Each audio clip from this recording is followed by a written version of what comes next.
एक ओंकार सतगुर प्रसाद। जग दाता सोय भगत वत्सल देहु लोय जियो। गुर शब्द समावै और ना जानै कोय जियो।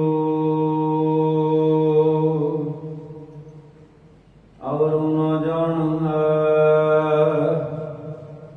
शब्द गुर कै एक नाम ध्यावहि। प्रसाद नानक गुरु अंगद अमर पदवी पावहि।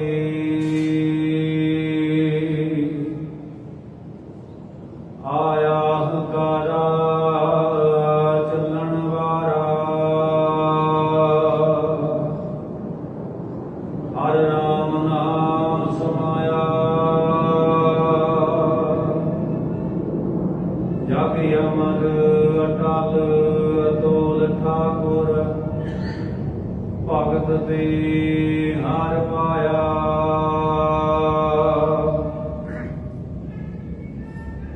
हर भाना गुर पाया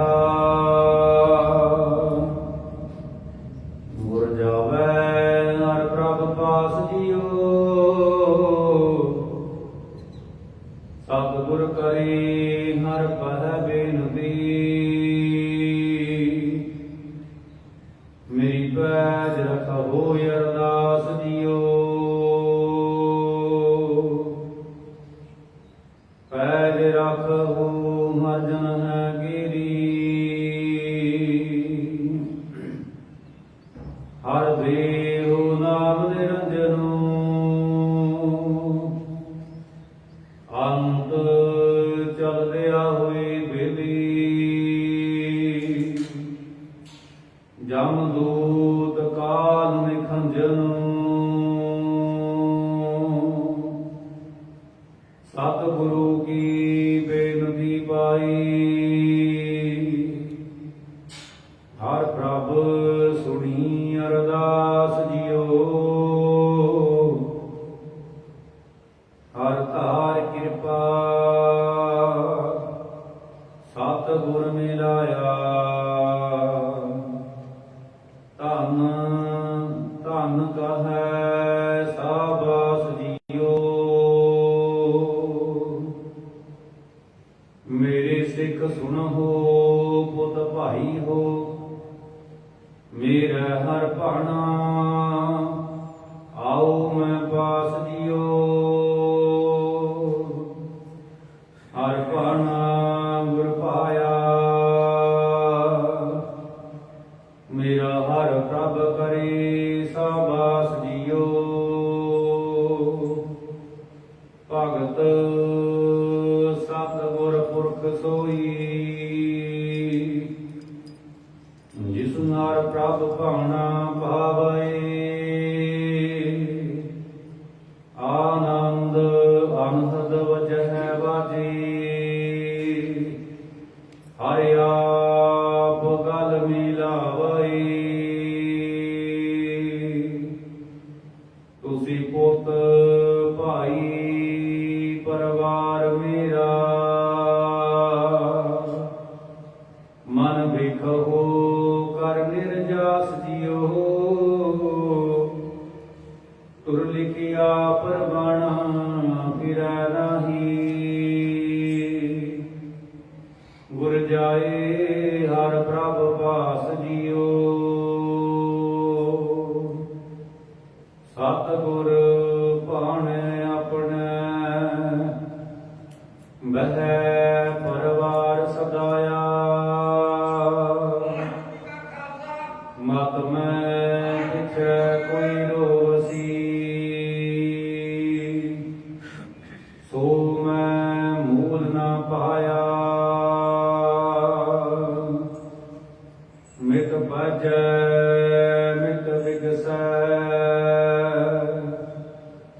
ਜਿਸ ਮਿਤ ਕੀ ਪੈਜ ਭਾਵੈ, ਤੁਸੀਂ ਵਿਚਾਰ ਦੇਖੋ ਪੁੱਤ ਭਾਈ। ਹਰ ਸਤਿਗੁਰੂ ਪਹਿਨਾਵੈ, ਸਤਿਗੁਰੂ ਪ੍ਰਤੱਖ ਹੋਤੈ, ਬਹਿਰਾਜ ਆਪ ਟਿਕਾਇਆ। ਸਭ ਸਿੱਖ ਬੰਦਪ ਪੁੱਤ ਭਾਈ, ਰਾਮਦਾਸ ਪੈਰੀ ਪਾਇਆ। ਵਾਹਿਗੁਰੂ ਜੀ ਕਾ ਖਾਲਸਾ, ਵਾਹਿਗੁਰੂ ਜੀ ਕੀ ਫਤਿਹ। ਕੋਟ ਬ੍ਰਹਮੰਡਾਂ ਦੇ ਮਾਲਕ, ਜੁਗੋ ਜੁਗੀ ਅਟਲ ਸ਼ਬਦਾ ਅਵਤਾਰ, ਦਸਾਂ ਬਾਦਸ਼ਾਹੀਆਂ ਦੀ ਆਤਮਿਕ ਜੋਤ,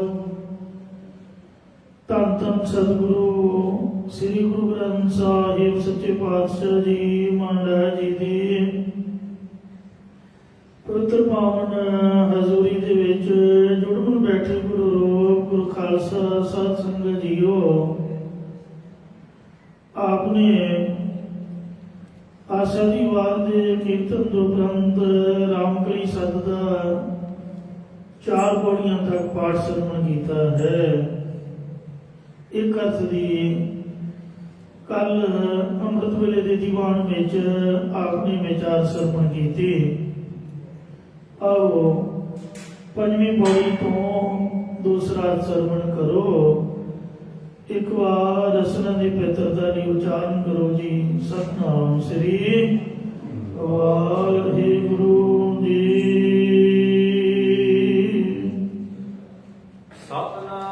ਸਤਿਨਾਮ ਸ੍ਰੀ ਵਾਹਿਗੁਰੂ ਸਾਹਿਬ ਜੀ। ਅੰਤੇ ਸਤਿਗੁਰ ਬੋਲਿਆ। ਅਖੀਰਲੇ ਸਮੇਂ ਭਾਵ ਜੋਤੀ ਜੋਤ ਸਮਾਉਣ ਦੇ ਸਮੇਂ ਸਤਿਗੁਰਾਂ ਨੇ ਬਚਨ ਬੋਲਣਾ ਕੀਤਾ। ਮੈਂ ਵਿਚੈ ਕੀਰਤਨ ਕਰਿਆ ਹੋ ਨਿਰਵਾਣ ਜੀਓ।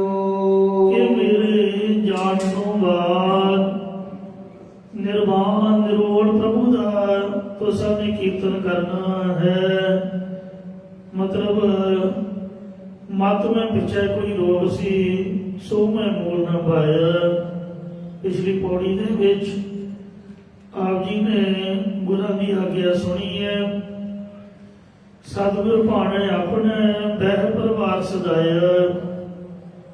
ਸਤਿਗੁਰੂ ਨੇ ਆਪ ਦੇ ਹੁਕਮ ਦੇ ਵਿੱਚ ਬਹਿ ਕੇ ਪਰਿਵਾਰ ਨੂੰ ਸਦਾ ਕੇ ਬਿਠਾ ਕੇ ਤੇ ਆਗਿਆ ਕੀਤੀ ਹੈ ਕਿ ਮਤ ਮੈਂ ਪਿੱਛੇ ਕੋਈ ਰੋਗ ਸੀ ਸੋ ਮੈਂ ਮੂਲ ਨਾ ਪਾਇਆ। ਮਤਾ ਕੋਈ ਮੇਰੇ ਜਾਣ ਤੋਂ ਬਾਅਦ ਰੋਵੇ, ਕਿਉਂਕਿ ਮਿਤ ਪਹਿਜ ਮਿਤ ਵਿਕਸੈ, ਜਿਸ ਮਿਤ ਕੀ ਪਹਿਜ ਭਾਵੇ। ਜਿਹੜਾ ਅਸਲੀ ਸੱਚਾ ਮਿੱਤਰ ਹੁੰਦਾ ਹੈ, ਕੋਈ ਮਹਾਰਾਜਾ ਉਸਦੇ ਮਿੱਤਰ ਨੂੰ ਪੁਸ਼ਾਕ ਪਹਿਨਾਵੇ ਤੇ ਮਿੱਤਰ ਨੂੰ ਖੁਸ਼ ਹੋਣਾ ਚਾਹੀਦਾ। ਇਸੇ ਤਰ੍ਹਾਂ ਤੁਸੀਂ ਵਿਚਾਰ ਦੇਖੋ ਪੁੱਤ ਭਾਈ, ਹਰ ਸਤਿਗੁਰੂ ਪਹਿਨਾਵੇ। ਇਹ ਮੇਰੇ ਪੁੱਤੋ ਮੇਰੇ ਭਰਾਵੋ, ਤੁਸੀਂ ਵਿਚਾਰ ਕੇ ਦੇਖੋ ਕਿ ਮੈਨੂੰ ਸਤਿਗੁਰੂ ਅਮਰਦਾਸ ਜੀ ਨੂੰ ਵਾਹਿਗੁਰੂ ਅਕਾਲ ਪੁਰਖ ਜੀ ਨੇ ਸਿਰੋਂ ਪਾਉ ਪਹਿਨਾਉਣਾ ਹੈ, ਪੁਸ਼ਾਕਾ ਪਹਿਨਾਉਣਾ ਹੈ। ਫਿਰ ਮੇਰੇ ਜੋਤੀ ਜੋਤ ਸਮਾਉਣ ਤੋਂ ਬਾਅਦ ਤੁਸੀਂ ਰੋਣਾ ਕਿਉਂ ਹੈ ਭਲਾ? ਮਤਾ ਕੋਈ ਰੋਵੇ, ਜੇ ਕੋਈ ਰੋਵੇਗਾ ਮੈਨੂੰ ਚੰਗਾ ਨਹੀਂ ਲੱਗੇਗਾ। ਕੀ ਕਰਨਾ ਹੈ? ਜੋ ਰੋਵੇ ਸੋਈ ਪਤ ਖੋਵੇ। ਜਿਹੜਾ ਰੋਏਗਾ ਆਪ ਦੀ ਇੱਜ਼ਤ ਖਰਾਬ ਕਰੇਗਾ। ਸਾਡੇ ਭਾਣੇ ਤੋਂ ਉਲਟ ਚੱਲਣ ਕਰਕੇ ਸਾਨੂੰ ਵੀ ਚੰਗਾ ਨਹੀਂ ਲੱਗੇਗਾ। ਇਸ ਲਈ ਕੀ ਕਰਨਾ ਹੈ? ਮੈਂ ਪਿੱਛੇ ਕੀਰਤਨ ਕਰੇ ਹੋ ਨਿਰਵਾਣ ਜੀਓ। ਨਿਰੋਲ ਪ੍ਰਭੂ ਪਰਮਾਤਮਾ ਅਕਾਲ ਪੁਰਖ ਵਾਹਿਗੁਰੂ ਜੀ ਦੀ ਬਾਣੀ ਦਾ ਕੀਰਤਨ ਕਰਨਾ ਹੈ। ਐਸਾ ਕੀਰਤਨ ਕਰ ਮਨ ਮੇਰੇ ਕੀ ਹਾਂ ਉਹ ਹਾਂ ਜੋ ਕਾਮ ਤੇਰਾ, ਜੋ ਇਸ ਲੋਕ ਦੇ ਵਿੱਚ ਵੀ ਤੇ ਪਰਲੋਕ ਦੇ ਵਿੱਚ ਵੀ ਹੈ ਗੁਰਮੁਖਾ ਤੇਰੇ ਕੰਮ ਆਉਣ ਵਾਲਾ ਹੈ। ਇਹੋ ਜਿਹਾ ਕੀਰਤਨ ਤੂੰ ਕਰਨਾ ਕਰ। ਕਈਆਂ ਤੋਂ ਮੈਂ ਸੁਣਿਆ ਹੈ ਆਫਿਸ ਦੇ ਵਿੱਚ ਸੰਤਾਂ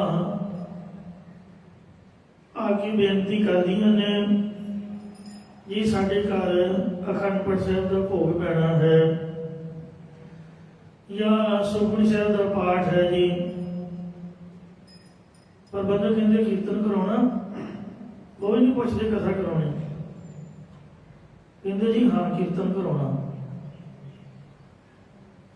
ਕੀਰਤਨ ਦਾ ਵੀ ਨਾਲ ਬੁੱਕ ਕਰ ਲਓ ਜੀ, ਕਿਹੜੇ ਰਾਗੀ ਨੂੰ ਕਹਿਣਾ, ਸਵੇਰ ਵਾਲੇ ਨੂੰ ਕਿ ਸ਼ਾਮ ਵਾਲੇ ਨੂੰ, ਉਹਦਾ ਨਾਂ ਲਿਖਾ ਦਿਓ ਜੀ। ਕਈ ਵਾਰ ਮੈਂ ਸੁਣਿਆ ਔਰ ਮੈਂ ਮਹਿਸੂਸ ਕੀਤਾ ਹੈ ਕਹੇ ਜੀ ਮਰਗ ਦਾ ਪ੍ਰੋਗਰਾਮ ਹੈ, ਕੀਰਤਨ ਨਹੀਂ ਕਰਾਉਣਾ। ਕਿਉਂ ਨਹੀਂ ਕਰਾਉਣਾ?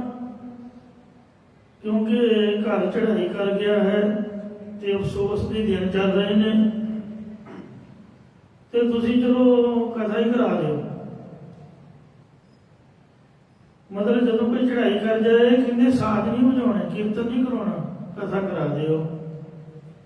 ਬਾਕੀ ਕਥਾ ਕੀਰਤਨ ਜ਼ਰੂਰੀ ਨਹੀਂ ਵੀ ਆਪਾਂ ਖੁਸ਼ੀ ਦੇ ਸਮਾਗਮ ਦੇ ਕਰਾ ਸਕਦੇ ਹਾਂ, ਜਾਂ ਕੀਰਤਨ ਮਰਗ ਦੇ ਪ੍ਰੋਗਰਾਮ ਤੇ ਨਹੀਂ ਹੋ ਸਕਦਾ, ਜਾਂ ਕਥਾ ਖੁਸ਼ੀ ਦੇ ਸਮਾਗਮ ਤੇ ਨਹੀਂ ਹੋ ਸਕਦੀ।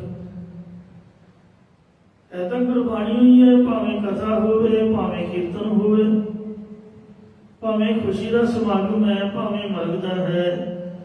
ਇਹ ਕਦੀ ਨਹੀਂ ਸੋਚਣਾ ਚਾਹੀਦਾ ਕਿ ਮਰਗ ਦੇ ਸਮਾਗਮ ਦੇ ਅੱਗੇ ਜੀ ਕੀਰਤਨ ਨਹੀਂ ਕਰਾਉਣਾ। ਕਈ ਕਹਿੰਦੇ ਬਾਬਾ ਜੀ ਸਪੀਕਰ ਨਹੀਂ ਲਾਉਣਾ, ਕਿਉਂ? ਕਿਉਂਕਿ ਮਰਗ ਹੋਈ ਹੈ। ਲੋਕੀ ਕਹਿਣਗੇ ਸਪੀਕਰ, ਪੁਰਾਣਾ ਸਮਾਂ ਹੁੰਦਾ ਸੀ ਕਿਸੇ ਦਾ ਵਿਆਹ ਹੋਣਾ 3 ਦਿਨ ਸਪੀਕਰ ਖੜਕਦਾ ਰਹਿਣਾ। ਉਹ ਇੰਜ ਲੋਕਾਂ ਦੀਆਂ ਭਾਵਨਾਵਾਂ ਇਸ ਤਰ੍ਹਾਂ ਹਨ, ਪਰ ਗੁਰਬਾਣੀ ਜੋ ਹੈ ਇਸ ਦੇ ਵਿੱਚ ਹਰ ਇੱਕ ਸੋਗ ਤੇ ਰਹਿ ਨਿਆਰੋ, ਨਾਹੀ ਮਾਨ ਅਪਮਾਨਾ। ਭਾਵੇਂ ਕੋਈ ਖੁਸ਼ੀ ਹੈ ਤੇ ਭਾਵੇਂ ਗਮੀ ਹੈ, ਕਥਾ ਕੀਰਤਨ ਗੁਰਮਤਿ ਮਰਿਆਦਾ ਹੈ। ਪਾਤਸ਼ਾਹ ਜੀ ਦਾ ਬਚਨ ਹੈ, ਜੋ ਜੋ ਸੁਣੈ ਕਥੈ ਹਰ ਕੀਰਤਨ, ਤਾਕੀ ਦੁਰਮਤਿ ਨਾਸ, ਸਗਲ ਮਨੋਰਥ ਪਾਵੈ ਨਾਨਕ, ਪੂਰਨ ਹੋਵੇ ਰਾਸ। ਜਿਹੜਾ ਜਿਹੜਾ ਵੀ ਕਥਾ ਕੀਰਤਨ ਨੂੰ ਕਰਦਾ ਹੈ ਜਾਂ ਸੁਣਦਾ ਹੈ, ਉਹਦੀ ਆਸ ਮੁਰਾਦ ਸਤਿਗੁਰੂ ਮਹਾਰਾਜ ਸੱਚੇ ਪਾਤਸ਼ਾਹ ਆਪ ਸੰਪੂਰਨ ਕਰਦੇ ਹਨ। ਇਸ ਲਈ ਕਥਾ ਕੋਈ ਅਫਸੋਸ ਵਾਲੀ ਨਹੀਂ ਹੁੰਦੀ ਹੈ ਕਿ ਚਲੋ ਕਥਾ ਹੀ ਕਰ ਦਿਓ ਜੀ, ਮਰਗ ਦਾ ਸਮਾਗਮ ਹੈ ਤੇ ਢੋਲਕੀ ਚਮੜਿਆਂ ਵਾਲਾ ਕੀਰਤਨ ਭਲਾ ਕਿਉਂ ਕਰਾਉਣਾ। ਇਹ ਸਾਡਾ ਭਰਮ ਭੁਲੇਖਾ ਹੈ, ਗਲਤ ਭਾਵਨਾ ਹੈ, ਗਲਤ ਸੋਚ ਹੈ। ਸਤਿਗੁਰੂ ਅਮਰਦਾਸ ਮਹਾਰਾਜ ਵੇਖੋ ਆਪ ਕਹਿ ਰਹੇ ਨੇ ਬੋਲ ਕੇ ਕਿ ਜਿਸ ਵਕਤ ਜੋਤੀ ਜੋਤ ਸਮਾਉਣ ਲੱਗੇ ਤੇ ਮਹਾਰਾਜ ਨੇ ਆਪ ਬੋਲ ਕੇ ਹੁਕਮ ਕੀਤਾ ਕਿ ਮੇਰੇ ਜਾਣ ਤੋਂ ਬਾਅਦ ਤੋ ਸਾਰੇ ਨਿਰੋਲ ਪ੍ਰਭੂ ਦਾ ਯਾਨੀ ਧੁਰਕੀ ਬਾਣੀ ਦਾ ਕੀਰਤਨ ਕਰਨਾ ਹੈ ਤੇ ਸੁਣਨਾ ਹੈ। ਗੋਪਾਲ ਪੰਡਿਤ ਸਭਿਆ ਹੋ, ਜਿੱਥੇ ਮਰਗ ਹੋਈ ਹੋਵੇ ਤਾਂ ਉੱਥੇ ਦੋਵੇਂ ਟਾਈਮ ਕਥਾ ਵੀ ਹੋਣੀ ਚਾਹੀਦੀ ਹੈ। ਇੱਕ ਸਮੇਂ ਜੈਸਰੀ ਦੀ ਵਾਰ ਦੀ, ਦੂਜੇ ਸਮੇਂ ਸਹਿਸਕ੍ਰਿਤ ਜੀ ਦੇ ਸ਼ਲੋਕਾਂ ਦੀ।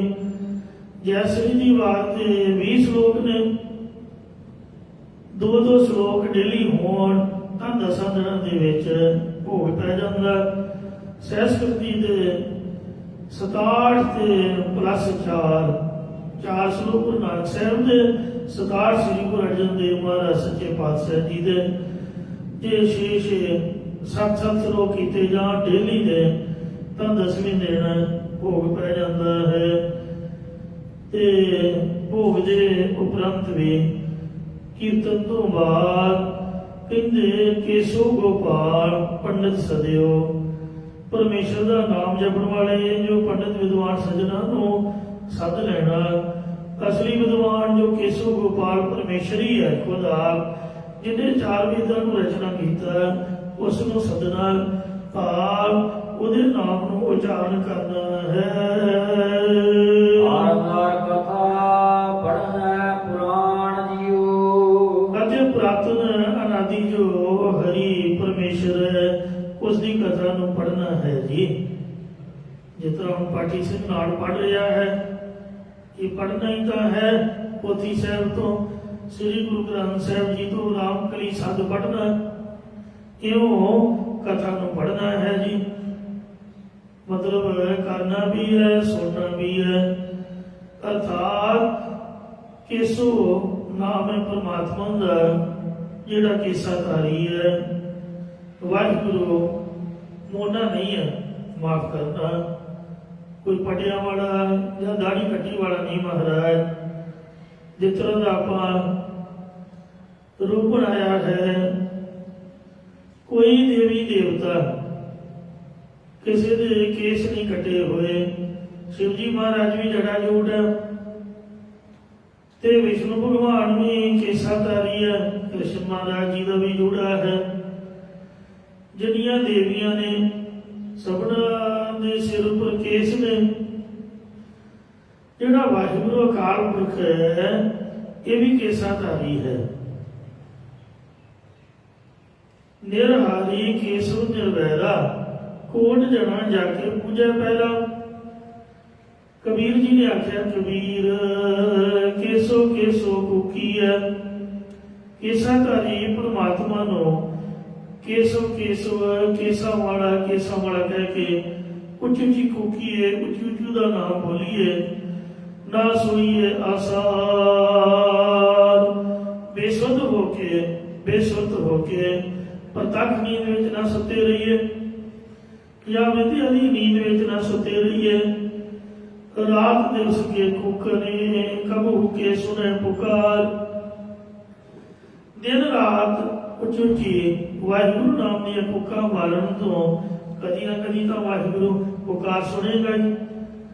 ਸੋ ਕੇਸਵ ਨਾਮ ਵੀ ਪਰਮਾਤਮਾ ਦਾ ਹੈ ਤੇ ਗੋਪਾਲ ਨਾਮ ਵੀ ਵਾਹਿਗੁਰੂ ਦਾ ਹੈ। ਗੋਪਾਲ ਤੇਰਾ ਆਰਤ, ਗੋ ਨਾਮ ਹੈ ਧਰਤੀ ਦਾ, ਪਾਲ ਨਾਮ ਹੈ ਪਾਲਣਾ ਵਾਲੇ ਦਾ। ਜੋ ਧਰਤੀ ਉੱਪਰ ਰਹਿਣ ਵਾਲੇ ਜੀਵਨ ਦੀ ਪਾਲਣਾ ਕਰਦਾ ਹੈ ਸੋ ਕਹੀਏ ਗੋਪਾਲ। ਇਹ ਗੋਪਾਲ ਮੈਂ ਤੇਰਾ ਆਰਤਾ ਕਰਨਾ। ਜੋ ਜਨ ਤੁਮਰੀ ਭਗਤੀ ਕਰਨ ਤੇ ਤਿਨਕੇ ਕਾਜ ਸਵਾਰਤਾ। ਜਿਹੜੇ ਤੇਰੀ ਭਗਤੀ ਕਰਦੇ ਨੇ ਉਹਨਾਂ ਦਾ ਮੁਕਤੀ ਦਾ ਕੰਮ ਤੂੰ ਆਪ ਸਵਾਰ ਦਿੰਦਾ ਹੈ। हे ਗੋਬਿੰਦ, हे ਗੋਪਾਲ, हे ਦਇਆਲਾਲ। ਗੋਪਾਲ ਨਾਮ ਵਾਹਿਗੁਰੂ ਦਾ ਹੈ। ਕੇਸਵ ਨਾਮ ਵੀ ਵਾਹਿਗੁਰੂ ਦਾ, ਗੋਪਾਲ ਨਾਮ ਵੀ ਵਾਹਿਗੁਰੂ ਦਾ ਸਿੱਧ ਹੋ ਗਿਆ। ਤੇ ਪੰਡਤ ਨਾਮ ਵੀ ਪ੍ਰਮਾਤਮਾ ਦਾ ਹੈ। ਰੱਬ ਤੋਂ ਬਗੈਰ ਕਿਹੜਾ ਪੰਡਤ ਹੈ ਜਿਹੜਾ ਇੰਨੀ ਬੜੀ ਬਾਣੀ ਲਿਖਦੇ ਨੇ। ਵੇਖੋ 1430 ਅੰਗ, ਸਾਨੂੰ ਤਾਂ ਇੱਕ ਅੱਖਰ ਨਹੀਂ ਆਉੜਦਾ। ਬਾਣੀ ਦਾ ਪਾਠ ਨਹੀਂ ਹੁੰਦਾ ਸਾਥੋਂ, ਸਾਡੇ ਕੋਲੋਂ ਤਾਂ ਪੜ੍ਹੀ ਹੋਈ ਨਹੀਂ ਜਾਂਦੀ। ਆਪਾਂ ਕਹਿੰਦੇ ਤੇ ਪੰਡਤ ਜਾਂ ਵਿਦਵਾਨ ਜਾਂ ਕਥਾਵਾਚਕ ਹੋ ਗਏ। ਵੀ ਦੱਸੋ, ਇਹ ਤਾਂ ਵਾਧੂ ਦਾ ਅਹੰਕਾਰ ਆਪਾਂ ਆਪਣੇ ਸਿਰ ਉੱਪਰ ਚੁੱਕਿਆ। ਪੰਡਾ ਨਾਮ ਹੈ ਬੁੱਧੀ ਦਾ ਤੇ ਪੰਡਤ ਨਾਮ ਹੈ ਬੁੱਧੀਮਾਨ ਦਾ। ਸਾਡੇ ਗੁਰੂਆਂ ਤੋਂ ਬਗੈਰ ਕੌਣ ਹੈ ਬੁੱਧੀਮਾਨ? ਸ੍ਰੀ ਦਸਮ ਗ੍ਰੰਥ ਨੂੰ ਆਪ ਪੜ੍ਹ ਕੇ ਵੇਖੋ, ਕਿੰਨੇ ਸੋਹਣੇ ਸੋਹਣੇ ਸ਼ਬਦ ਨੇ। ਉਹਨਾਂ ਦਾ ਪਾਠ ਹੀ ਅੱਜ ਕੱਲ੍ਹ ਦੇ ਬੁੱਧੀਮਾਨ ਨਹੀਂ ਕਰਕੇ ਸਹੀ ਸੁਣਾ ਸਕਦੇ। ਤੇ ਸੱਜਣ ਸੱਚਾ ਪਾਤਸ਼ਾਹ, ਸ਼ਾਹ ਕੀ ਹੁੰਦਾ? ਲਿਖਿਆ ਸੱਸਾ ਹੈ, ਬੋਲਦੇ ਸ਼ਸ਼ਾ ਨੇ। ਪੰਜਾਬੀ ਦੇ ਅੱਖਰਾਂ ਦੀ ਪਹਿਚਾਣ ਹੀ ਨਹੀਂ। ਉਹ ਕਾਹਦੇ ਬੁੱਧੀਮਾਨ ਨੇ? ਸੱਸਾ ਅੱਖਰ ਵੱਖਰਾ ਹੈ, ਸ਼ਸ਼ਾ ਵੱਖਰਾ ਹੈ। ਲਿਖਿਆ ਤਾਂ ਪਾਤਸ਼ਾਹ, ਆਪਾਂ ਬੋਲਦੇ ਹਾਂ ਪਾਤਸ਼ਾਹ। ਇੰਜ ਸੱਜਣ ਸੱਚਾ ਪਾਤਸ਼ਾਹ, ਸਿਰ ਸ਼ਾਹਾਂ ਦੇ ਸ਼ਾਹ, ਉੱਥੇ ਵੀ ਸ਼ਸ਼ਾ ਲਾਈਦਾ। ਇਹ ਕੋਈ ਬੁੱਧੀ ਦੀ ਲਿਆਕਤ ਨਹੀਂ ਹੈ। ਸੋ ਬੁੱਧੀਮਾਨ ਤਾਂ ਗੁਰੂ ਗੋਬਿੰਦ ਸਿੰਘ ਜੀ ਹੋਏ ਨੇ, ਜਿਨ੍ਹਾਂ ਦੀ ਬਾਣੀ ਵੇਖੋ। ਰਾਵੜਨ ਰੁਝੇ ਸਾਵੜਨ ਸੂਰਨ, ਭਾਵੜਨ ਘੁੰਮੀ ਹਾਵੜਨ ਹੂਰਨ, ਤਾਗੜਦੰ ਤੱਕੈ ਜਾਗੜਦੰ ਜੁਆਨ ਮਾਗੜਦੰ ਗੋਹੀ ਤਾਗੜਦੰ ਤਾਨ ਦਾਗੜਦੰ ਦੇਖੈ ਰਾਗੜਦੰ ਰੂਪੰ ਪਾਗੜਦੰ ਪ੍ਰੀਮੰ ਕਾਗੜਦੰ ਰੂਪੰ ਡਾਗੜਦੰ ਡੁਬੀ ਪਾਗੜਦੰ ਪਿਆਰੀ ਕਾਗੜਦੰ ਕਾਮੰ ਮਾਗੜਦੰ ਮਾਰੀ 24 ਅਵਤਾਰ ਸ੍ਰੀ ਦਸਮ ਗ੍ਰੰਥ ਮਾਗੜਦੰ ਮੋਹੀ ਬਾਗੜਦੰ ਬਾਲਾ ਰਾਗੜਦੰ ਰੂਪੰ ਆਗੜਦੰ ਉਜਾਲਾ ਦਾਗੜਦੰ ਦੇਖੈ ਸਾਗੜਦੰ ਸੂਰਨ ਬਾਗੜਦੰ ਬਾਜੇ ਤਾਗੜਦੰ ਤੁਰਨ। ਦੱਸੋ ਇਹ ਤੁਹਾਡੇ ਮਾਮੇ ਦੀ ਬਾਣੀ ਹੈ? ਬੰਦਾ ਬੱਚੇ ਸਪੋਕਸਮੈਨ ਜਾਂ ਹੋਰ ਅਨੇਕੀ ਵਰਗਿਆਂ ਨੂੰ ਜਿਨ੍ਹਾਂ ਦਾ ਨੱਕ ਭੱਜਾ ਉੱਥੇ ਨਿਊਜ਼ੀਲੈਂਡ ਦੇ ਵਿੱਚ ਏਡੇ ਮੂਰਖ ਬੰਦੇ ਉਹ ਦਸਮ ਗ੍ਰੰਥ ਨੂੰ ਮੰਨਦੇ ਨਹੀਂ। ਦੱਸੋ ਇਹ ਬਾਣੀ ਕਹਿੰਦੀ ਹੈ ਬੰਦਾ ਕੋਈ ਪਾਠ ਹੀ ਨਹੀਂ ਕਰ ਸਕਦਾ, ਉਚਾਰੇਗਾ ਕੌਣ? ਕਲਗੀਧਰ ਤੋਂ ਬਗੈਰ ਵੇਖੋ ਕਿੰਨਾ ਇਹਦੇ ਚ ਕਾਵ ਡੁੱਡ ਪੈ ਰਿਹਾ ਹੈ, ਕਿਸੇ ਗੱਲ ਦੀ ਘਾਟ ਹੀ ਨਹੀਂ। ਗੁਰੂ ਗੋਬਿੰਦ ਸਿੰਘ ਤੋਂ ਬਗੈਰ ਇਹੋ ਜਿਹੀ ਬਾਣੀ ਲਿਖੀ ਕੌਣ ਸਕਦਾ? ਰਾਗੜਦੰ ਰੂਪੰ ਕਾਗੜਦੰ ਕਾਮੰ ਨਾਗੜਦੰ ਨਾਚੈ ਬਾਗੜਦੰ ਬਾਮੰ ਰਾਗੜਦੰ ਰੀਝੇ ਸਾਗੜਦੰ ਸੂਰੰ ਬਾਗੜਦੰ ਵਿਆਹੈ ਹਾਗੜਦੰ ਹੂਰੰ ਕਾਗੜਦੰ ਕੂਪਾ ਭਾਗੜਦੰ ਭੂਗੰ ਭੂਪੰ ਕਾਗੜਦੰ ਕਾਲੰ ਰਾਗੜਦੰ ਰੂਪੰ ਰਾਗੜਦੰ ਰੋਸੰ ਤਾਗੜਦੰ ਤਾਇਓ ਚਾਗੜਦੰ ਚੱਲਿਓ ਆਗੜਦੰ ਆਇਓ। ਬਸ ਬਹੁਤ ਬਾਣੀ ਦਾ ਬੜੀ ਅੱਗੇ ਦੀ ਅੱਗੇ ਪਰ ਕਥਾ ਪਰ ਰਾਮਕਲੀ ਸਤ ਜੀ ਕਰਨ ਬੈਠੇ ਹੋਏ ਆ। ਇੱਕ ਤਰਭੰਗੀ ਸ਼ਬਦ ਮੈਨੂੰ ਬੜਾ ਚੰਗਾ ਲੱਗਦਾ, ਉਹ ਮੈਂ ਜ਼ਬਾਨੀ ਯਾਦ ਕੀਤਾ ਹੋਇਆ ਬਚਿੱਤਰ ਨਾਟਕ ਦੇ ਵਿੱਚ। ਇੱਕ ਵਾਰ 5 ਪਿਆਰੇ ਹੱਸ ਪਏ ਤੇ ਮੈਨੂੰ ਬੜਾ ਚੰਗਾ ਲੱਗਾ ਵੀ ਸਿੰਘ ਖੁਸ਼ ਹੋਏ ਨੇ ਮੇਰੀ ਗੱਲ ਤੋਂ। ਕਹਿੰਦੇ 10 ਤਨਖਾਹ ਕੀ ਲਾਈਏ? ਮੈਂ ਕਿਹਾ ਜੀ ਜਿਹੜੀ ਬਾਣੀ ਮਰਜ਼ੀ ਲਾ ਦਿਓ, ਆਪਦੀ ਖੁਸ਼ੀ ਹੈ। ਕਹਿੰਦੇ ਨਹੀਂ, ਜਿਹੜੀ ਬਾਣੀ ਜ਼ਬਾਨੀ ਯਾਦ ਨਹੀਂ ਉਹ ਬਾਣੀ ਦੱਸ। ਤੇ ਮੈਂ ਬੇਨਤੀ ਕੀਤੀ ਅਨੁਭੂਲ ਹੀ ਉਹ ਮਨ 'ਚ ਕੋਈ ਇਸ ਤਰ੍ਹਾਂ ਦੇ ਵਿਚਾਰ ਨਹੀਂ ਸੀਗੇ ਤੇ ਮੈਂ ਕਿਹਾ ਵੀ ਮਹਾਰਾਜ ਦੀ ਕਿਰਪਾ ਖਾਲਸਾ ਦੇ ਵੀ ਚਲੰਦ ਹੋ ਗਈ। ਇੱਕ ਮੈਂ ਕਿਹਾ ਬਚਿੱਤਰ ਨਾਟਕ ਰਹਿੰਦਾ ਹੈ, ਉਹ ਨਹੀਂ ਯਾਦ ਹੁੰਦਾ, ਉਹ ਸਾਰੇ ਹੀ ਹੱਸ ਪਏ। ਮਤਲਬ ਦਿਲੋਂ ਪ੍ਰੇਮ ਹੈ ਮੇਰਾ। ਕਹਿੰਦੇ ਵੀ ਉਹ ਬਚਿੱਤਰ ਨਾਟਕ ਵੀ ਬਾਣੀ ਹੈ ਤੇ ਪੜ੍ਹਨੀ ਚਾਹੀਦੀ ਹੈ। ਮੈਂ ਕਿਹਾ ਜੀ ਹੁਣ ਤੁਸੀਂ ਦੱਸੋ, ਤੇ ਮੈਂ ਤਾਂ ਪੜ੍ਹਦਾ ਹਾਂ। ਬਚਿੱਤਰ ਨਾਟਕ ਉਹਦੇ ਚ ਗੁਰੂ ਸਾਹਿਬਾਂ ਨੇ ਆਪਦੇ ਜੰਗ ਦਾ ਇਤਿਹਾਸ ਲਿਖਿਆ ਹੈ, ਆਪਦੀ ਕੁਲ ਦਾ ਸਜਾ ਲਿਖਿਆ ਹੈ, ਕਿੱਥੋਂ ਕੁਲ ਚੱਲੀ, ਕਿਵੇਂ ਕਿਵੇਂ ਰਾਜੇ ਹੋਏ, ਤੇ ਮੈਨੂੰ ਬਹੁਤ ਚੰਗਾ ਲੱਗਦਾ। ਤੇ ਉਹ ਘੁਮਾਸ ਕੇ ਕਹਿਣ ਲੱਗੇ ਵੀ ਆਉਂਗਾ ਜੈਸੇ ਦੀ ਵਾਰ ਆਉਂਦੀ। ਮੈਂ ਕਿਹਾ ਜੀ ਨਹੀਂ। ਕਹਿੰਦੇ ਚਲੋ 10 ਪਾਠ ਕਰ ਲਈ ਤੇ ਉਹ ਫਿਰ ਜ਼ਬਾਨੀ ਮਹਾਰਾਜ ਨੇ ਯਾਦ ਕਰਾਤੀ। ਜਿਹੜਾ ਤਰਭੰਗੀ ਸ਼ਬਦ ਹੈ ਇਹ ਅਕਾਲ ਪੁਰਖ ਦੀ ਮਹਿਮਾ ਦੇ ਵਿੱਚ ਬਚਿੱਤਰ ਨਾਟਕ ਦੇ ਰੰਗ ਦੇ ਵਿੱਚ ਹੀ ਕਲਗੀਧਰ ਜੀ ਨੇ ਲਿਖਿਆ ਹੈ। ਤਰਭੰਗੀ ਸ਼ਬਦ ਸ੍ਰੀ ਕਾਲ ਜੀ ਕੀ ਉਸਤਤ खा खंड में हंडन खातर खंडन यात्रन मंडन भार मंडन कोई दांडिया खंडन तेज प्रजंडन ज्योति अमंडन पहाड़ प्रभम सुख संदा करन दुर्मंदन चिल बकिरन या शरण जय जय जयकार श्रेष्ठ व्यापार माप्रत पारम जय तेगम। दसो ये कलगीधर जी रचना नहीं था और कह दिया भाई बुद्धिमान गुरु गोबिंद सिंह ने जिन्हें श्री दसम ग्रंथ रचया। बुद्धिमान साढ़े गुरु साहबान ने जिन्होंने श्री गुरु ग्रंथ साहब की रचना की थी। पंडा नाम है बुद्धि का, पंडित नाम है बुद्धिमान का। पंजा पातशाहियां दी लड़ीवार गुरबाणियां ते छेवें पातशाह ने तो न चढ़ाइया ते नावें पातशाह जी की बाणी गुरु गोबिंद सिंह ने दर्ज की थी। आज श्री गुरु गोबिंद सिंह जी एडे बुद्धिमान हुए, एडे बड़े पंडित आगम फाजल विद्वान ने। उन्होंने फारसी में देखो और अंग्रेजी की बोली च किसी की बोली च लानता पौड़ियां समझाना ਕਿੰਨੀ ਵੱਡੀ ਲਿਆਕਤ ਜਫਰਨਾਮਾ ਲਿਖਿਆ। ਤੇ ਜੇ ਗੁਰਮੁਖੀ ਅੱਖਰਾਂ ਦੇ ਆਏ ਤੇ ਸ੍ਰੀ ਗੁਰੂ ਗ੍ਰੰਥ ਸਾਹਿਬ ਪੂਰੇ ਦਾ ਪੂਰਾ ਹੀ ਜ਼ਬਾਨੀ ਉਚਾਰ ਕੇ ਲਿਖਾਇਆ। ਕਰਤਾਰਪੁਰ ਉਹਨਾਂ ਆਪਣਾ ਭੀਮ ਜਿਹੜਾ ਸੀ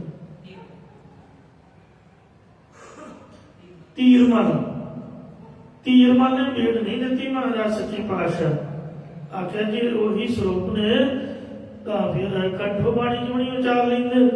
ਤਾਂ ਸ੍ਰੀ ਗੁਰੂ ਗੋਬਿੰਦ ਸਿੰਘ ਜੀ ਵੇਖੋ ਕਿੱਡੇ ਵੱਡੇ ਪੰਡਤ ਹੋਏ ਨੇ, ਕੋਈ ਉਹਨਾਂ ਦਾ ਸਾਥੀ ਨਹੀਂ ਹੋਇਆ। ਪੂਰੇ ਦਾ ਪੂਰਾ ਗੁਰੂ ਗ੍ਰੰਥ ਸਾਹਿਬ ਇੱਕ ਓਂਕਾਰ ਤੋਂ ਲੈ ਕੇ 18 10 20 ਤੱਕ ਨਾਵੇਂ ਪਾਤਸ਼ਾਹ ਜੀ ਦੀ ਬਾਣੀ ਸਮੇਤ ਮਨ ਨੇ ਜ਼ਬਾਨੀ ਉਚਾਰਿਆ। ਭਾਈ ਮਣੀ ਸਿੰਘ ਨੇ ਲਿਖਿਆ, ਬਾਬਾ ਦੀਪ ਸਿੰਘ ਨੇ ਕਲਮਾਂ ਕੜੀਆਂ ਸਿਆਹੀ ਬਣਾ ਕੇ ਦਿੱਤੀ। ਕਿਉਂ ਗੁਰੂ ਸਾਹਿਬ ਜੀ ਉਹਨਾਂ ਤੋਂ ਵੱਡਾ ਪੰਡਤ ਕੌਣ ਹੈ ਭਾਈ? ਸੋ ਪੰਡਤ ਜੋ ਤੇਹਾਂ ਗੁਣਾ ਦੀ ਪੰਡ ਉਤਾਰ ਰਜੋ ਸਤੋ ਤਮੋ ਦੀ ਪੰਡ ਉਤਾਰ ਕੇ ਤੁਰਿਆ ਪਦ ਦੇ ਮਾਲਕ ਨੇ, ਸਿੰਘਾਂ ਨੂੰ ਤੁਰਿਆ ਵਿੱਚ ਪਹੁੰਚਾਉਣ ਵਾਲੇ ਨੇ। ਸੋ ਪੰਡਤ ਨਾਮ ਵੀ ਪਰਮਾਤਮਾ ਦਾ ਹੋਇਆ। ਕਈ ਤਰਕ ਕਰਦੇ ਨੇ ਜੀ ਪੁਜਾਰੀਵਾਦ ਜੀ, ਪੰਡਤਵਾਦ ਜੀ। ਬੰਦਾ ਪੁੱਛੇ ਪੂਜਾ ਕਰਨ ਵਾਲਾ ਪੁਜਾਰੀ ਹੈ, ਜ਼ਰੂਰੀ ਨਹੀਂ ਵੀ ਆਪਾਂ ਪੱਥਰ ਦੀ ਮੂਰਤੀ ਦੀ ਪੂਜਾ ਕਰਨੀ ਹੈ ਜਾਂ ਮੰਦਰ ਵਾਲੇ ਪੁਜਾਰੀ ਥੋੜੋ। ਕੋਈ ਕਹਿੰਦਾ ਪੁਜਾਰੀ ਦਾ ਕਹੀ ਜਾਏ, ਆਪਾਂ ਪੁਜਾਰੀ ਦਾ ਹਾਂ। ਮਹਾਰਾਜ ਨੇ ਨਾਮ ਦੀ ਪੂਜਾ ਦਿੱਤੀ ਹੈ, ਪੂਜਾ ਹੀ ਤਾਂ ਹੈ। ਪੂਜਾ ਕੀਚੈ ਨਾਮ ਤੇ ਆਈ ਹੈ। ਮਹਾਰਾਜ ਕਹਿੰਦੇ ਅਕਾਲ ਪੁਰਖ ਦੀ ਪੂਜਾ ਕਰੋ, ਜਾਗਤ ਜੋਤ ਜਪੈ ਨਿਸਬਸ। ਪੂਜਾ ਅਕਾਲ ਕੀ ਪਰਚਾ ਸ਼ਬਦ ਦਾ ਪੰਜਾਂ ਪਿਆਰੇ ਦਾ ਹੁਕਮ ਹੈ। ਤੂੰ ਅਕਾਲ ਦੇ ਪੁਜਾਰੀ ਹਾਂ। ਤੇ ਪੁਜਾਰੀ ਕੋਈ ਅੱਖਰ ਮਾੜਾ ਤਾਂ ਨਹੀਂ ਹੈ। ਜੇ ਕੋਈ ਤਰਕ ਕਰੀ ਜਾਏ ਤਾਂ ਕਰੀ ਜਾਏ। ਜਿਹੜਾ ਪੰਡਤ ਹੈ ਉਹ ਤਾਂ ਸਭ ਤੋਂ ਵੱਡਾ ਸਾਡਾ ਵਾਹਿਗੁਰੂ ਹੈ। ਸਭ ਤੋਂ ਵੱਡਾ ਤਾਂ ਗੁਰੂ ਗੋਬਿੰਦ ਸਿੰਘ ਹੈ। ਉਹਨੇ ਹੀ ਸਾਨੂੰ ਆਪਦੇ ਪੰਡਤ ਬਣਾਇਆ, ਛੋਟੇ ਪੰਡਤ। ਵੀ ਹਾਂਜੀ ਪੜੋ ਗੁਰਬਾਣੀ ਤੋ ਇੰਜ ਪੰਡਤ ਨਾਮ ਵਾਹਿਗੁਰੂ ਦਾ, ਗੁਰੂਆਂ ਦਾ ਹੈ। ਜੁਗ ਜੁਗ ਜੋਗੀ ਖਾਣੀ ਭੋਗੀ, ਪੜਿਆ ਪੰਡਤ ਆਪ ਦੀਆਂ। ਤੋ ਇਸ ਵਾਸਤੇ ਕੀ ਅਰਥ ਬਣਿਆ? ਆਪ ਪਿਆਰ ਨਾਲ ਸੁਣੋ ਜੀ। ਸੋ ਗੋਪਾਲ ਪੰਡਤ ਸਦਿਆ ਹੋ। ਕਿਸ ਪਰਮਾਤਮਾ ਗੋਪਾਲ ਪ੍ਰਿਥਵੀ ਦਾ ਪਾਲਕ ਵਾਹਿਗੁਰੂ ਤੇ ਪੰਡਤ ਬੁੱਧੀਮਾਨ ਲਿਆਕਤ ਵਾਲਾ ਜਾਂ ਤੇਹਾਂ ਗੁਣਾਂ ਦੀ ਪੰਡ ਉਤਾਰ ਕੇ ਤੁਰਿਆ ਪਦ ਵਿੱਚ ਆਸਣ ਕਰਾਉਣ ਵਾਲਾ। ਸੋ ਵੀ ਵਾਹਿਗੁਰੂ ਉਹਦੇ ਨਾਮ ਨੂੰ ਸਤਨਾ ਕਰੋ। ਭਾਵ ਜੋ ਕੀਰਤਨ ਕਰਨਾ ਹੈ, ਬਾਣੀ ਪੜ੍ਹਨੀ ਉੱਚੀ ਵਾਹਿਗੁਰੂ ਨੂੰ ਸੱਦਣਾ ਹੈ। ਵਾਹਿਗੁਰੂ ਜੀ ਨੂੰ ਆਵਾਜ਼ਾਂ ਮਾਰਨੀਆਂ ਹਨ। ਹਰਿ ਨਾਦ ਕਥਾ ਪੜ੍ਹੈ ਪੁਰਾਣ ਜੀਓ। ਅਤੇ ਜੋ ਹਰੀ ਪਰਮੇਸ਼ਰ ਹੈ ਉਸ ਦੀ ਜੋ ਪ੍ਰਾਤਨ ਅਨਾਦਿ ਤੁਰ ਤੋਂ ਹੀ ਚੱਲੀ ਹੁੰਦੀ ਕਥਾ ਹੈ, ਉਸ ਕਥਾ ਨੂੰ ਪੜ੍ਹਨਾ ਕਰੋ ਜੀ, ਸੁਣਨਾ ਕਰੋ ਜੀ। ਹਰਿ ਕਥਾ ਪੜ੍ਹੀਐ ਹਰਿ ਨਾਮ ਸੁਣੀਐ। ਪਰਮੇਸ਼ਰ ਸੰਬੰਧੀ ਕਥਾ ਪੜ੍ਹਿਓ, ਪਰਮੇਸ਼ਰ ਦੇ ਨਾਮ ਦਾ ਸਰਵਣ ਕਰਿਓ। ਬੇਬਾਣ ਹਰ ਰੰਗ ਗੁਰ ਭਾਵਾਏ। ਜਿਹੜਾ ਹਰੀ ਪਰਮੇਸ਼ਰ ਦਾ ਬੇਬਾਣ ਪ੍ਰੇਮ ਕਰਨਾ, ਇਹੀ ਗੁਰੂ ਸਾਹਿਬ ਨੂੰ ਬੇਬਾਣ ਕੱਢਣਾ ਪਾਉਂਦਾ ਹੈ। ਹੋਰ ਕੋਈ ਫੁੱਲ ਪਕਾਨੇ ਲਾ ਕੇ ਜਾਂ ਮਖਾਣੇ ਸੁੱਟ ਕੇ ਜਾਂ ਪੈਸੇ ਸੁੱਟ ਕੇ ਨਹੀਂ ਬੇਬਾਣ ਕੱਢੀਦਾ। ਪਿੰਡ ਪਤਲ ਕਿਰਿਆ ਦੀਵਾ। ਪਰਮੇਸ਼ਰ ਦੀ ਬਖਸ਼ਿਸ਼ ਰੂਪ ਪਿੰਡ ਹੈ। ਨਾਨਕ ਪਿੰਡ ਬਖਸ਼ੀਸ ਕਾ ਅਬੂ ਨੇ ਕੋਠ ਸੁਨਾ ਹੈ। ਇਹ ਮਾਰੇ ਦੀ ਬਖਸ਼ਿਸ਼ ਦਾ ਪਿੰਡ ਹੈ। ਤੇ ਦੀਵਾ ਕਿਹੜਾ ਹੈ? ਦੀਵਾ ਮੇਰਾ ਇੱਕ ਨਾਮ, ਦੁੱਖ ਵਿੱਚ ਪਾਇਆ ਤੇਲ। ਹਰ ਸਾਰ ਪਾਵਾਏ। ਜਾਂ ਕਿਸੇ ਪਿਸੋ ਨਾਮ ਜਪਣਾ, ਪਿੰਡ ਭਰਾਉਣੇ ਨੇ, ਸੱਚੇ ਨਾਮ ਨੂੰ ਜਪਣਾ, ਇਹ ਪਤਲਾ ਦੇਣੀ ਹੈ। ਤੇ ਵਾਹਿਗੁਰੂ ਵਾਹਿਗੁਰੂ ਉਚਾਰਨਾ, ਇਹ ਕਿਰਿਆ ਕਰਨੀ ਹੈ। ਨਾਮ ਰੂਪ ਦੀਵਾ ਜਗਾਉਣਾ, ਫੁੱਲ ਹਰ ਸਰ ਪਾਵੇ, ਅਸਤੀਆਂ ਨੂੰ ਹਰੀ ਪਰਮੇਸ਼ਰ ਦੇ ਸਾਧ ਸੰਗਤ ਰੂਪੀ ਸਰੋਵਰ ਦੇ ਵਿੱਚ ਪਾਉਣਾ। ਭਾਵ ਸਾਧ ਸੰਗਤ ਦੇ ਚਰਨਾਂ ਦੀ ਧੂੜ ਵਿੱਚ ਰਲਾ ਦੇਣਾ। ਜਿਵੇਂ ਭਾਈ ਗੁਰਦਾਸ ਜੀ ਨੇ ਲਿਖਿਆ ਹੈ, ਮੇਰੀ ਖੱਲੋਂ ਮੋਜੜ ਗੁਰਸਿੱਖ ਹੰਡਾਂਦੇ। ਮੇਰੀ ਖਲ ਦੇ ਮੋਜੇ ਬਣ। ਮੈਨੂੰ ਪਤਾ ਨਹੀਂ ਸੀ ਹੁੰਦਾ ਵੀ ਮੋਜੜੇ ਦਾ ਕੀ ਮਤਲਬ ਹੈ। ਮੋਜੜੇ ਜਿਹੜੇ ਮੋਜੇ ਹੁੰਦੇ ਨੇ ਖੁੱਸੇ, ਅੰਮ੍ਰਿਤਸਰ ਜੁੱਤੀਆਂ ਬਣਦੀਆਂ ਨੇ ਧੌਲੇ ਦੇ ਜੁੱਤੇ ਤੇ ਖੁੱਸੇ ਬੜੇ ਵਧੀਆ ਪੁਰਾਤਨ ਰਾਜੇ ਮਹਾਰਾਜੇ ਪਾਉਂਦੇ ਹੁੰਦੇ ਸੀ। ਸੋ ਭਾਈ ਗੁਰਦਾਸ ਸਾਹਿਬ ਨੇ ਲਿਖਿਆ ਕਿ ਮੇਰੇ ਚਮੜੇ ਦੇ ਜੁੱਤੇ ਬਣ, ਮੋਜੇ ਬਣ ਤੇ ਉਹ ਗੁਰਸਿੱਖ ਹੰਡਾਉਣ ਆਪਦੇ ਪੈਰੀਂ ਪਾ ਗਏ। ਇੱਕ ਭਾਈ ਆਨੰਦ ਰਾਮ ਨੇ ਵੀ ਗਜ਼ਲ ਲਿਖੀ ਹੈ, ਕਿਉਂਕਿ ਮੈਂ ਫਾਰਸੀ ਨਹੀਂ ਪੜ੍ਹਿਆ ਇਸ ਲਈ ਮੈਨੂੰ ਜ਼ਬਾਨੀ ਯਾਦ ਨਹੀਂ ਰਹਿੰਦੀ, ਪਰ ਪੜ੍ਹੀ ਮੈਂ ਜ਼ਰੂਰ ਹੈ। ਉਹਦੇ 'ਚ ਉਹਨੇ ਕੀ ਲਿਖਿਆ ਹੈ ਕਿ ਹੇ ਗੁਰੂ ਗੋਬਿੰਦ ਸਿੰਘ ਜੀ, ਮੈਂ ਤੇਰੇ ਚਰਨਾਂ ਵਿੱਚ ਅਰਦਾਸ ਕਰਦਾ ਹਾਂ ਕਿ ਜਿਸ ਵਕਤ ਮੇਰਾ ਅੰਤਮ ਸੰਸਕਾਰ ਹੋਵੇ ਉਦੋਂ ਹਵਾ ਬੰਦ ਕਰ ਦੇਈਂ। ਉਨੇ ਚਿਰ ਤੱਕ, ਜਿੰਨੇ ਚਿਰ ਤੱਕ ਮੇਰਾ ਅੰਗੀਠਾ ਸਾਂਭਿਆ ਨਾ ਜਾਵੇ, ਜਲ ਪ੍ਰਵਾਹ ਨਾ ਹੋ ਜਾਏ। ਸਿੱਖ ਦਾ ਅੰਗੀਠਾ ਅਸਥੀਆਂ ਸਮੇਤ ਸਾਂਭ ਕੇ ਜਲ ਪ੍ਰਵਾਹ ਕੀਤਾ ਜਾਂਦਾ ਹੈ। ਤੇ ਮਹਾਰਾਜ ਨੇ ਪੁੱਛਿਆ ਵੀ ਭਾਈ ਆਨੰਦ ਰਾਮ ਜੀ ਹਵਾ ਕਿਉਂ ਬੰਦ ਕਰ ਦਈਏ? ਇਹਦੇ ਬਾਰੇ ਕੀ ਪਤਾ?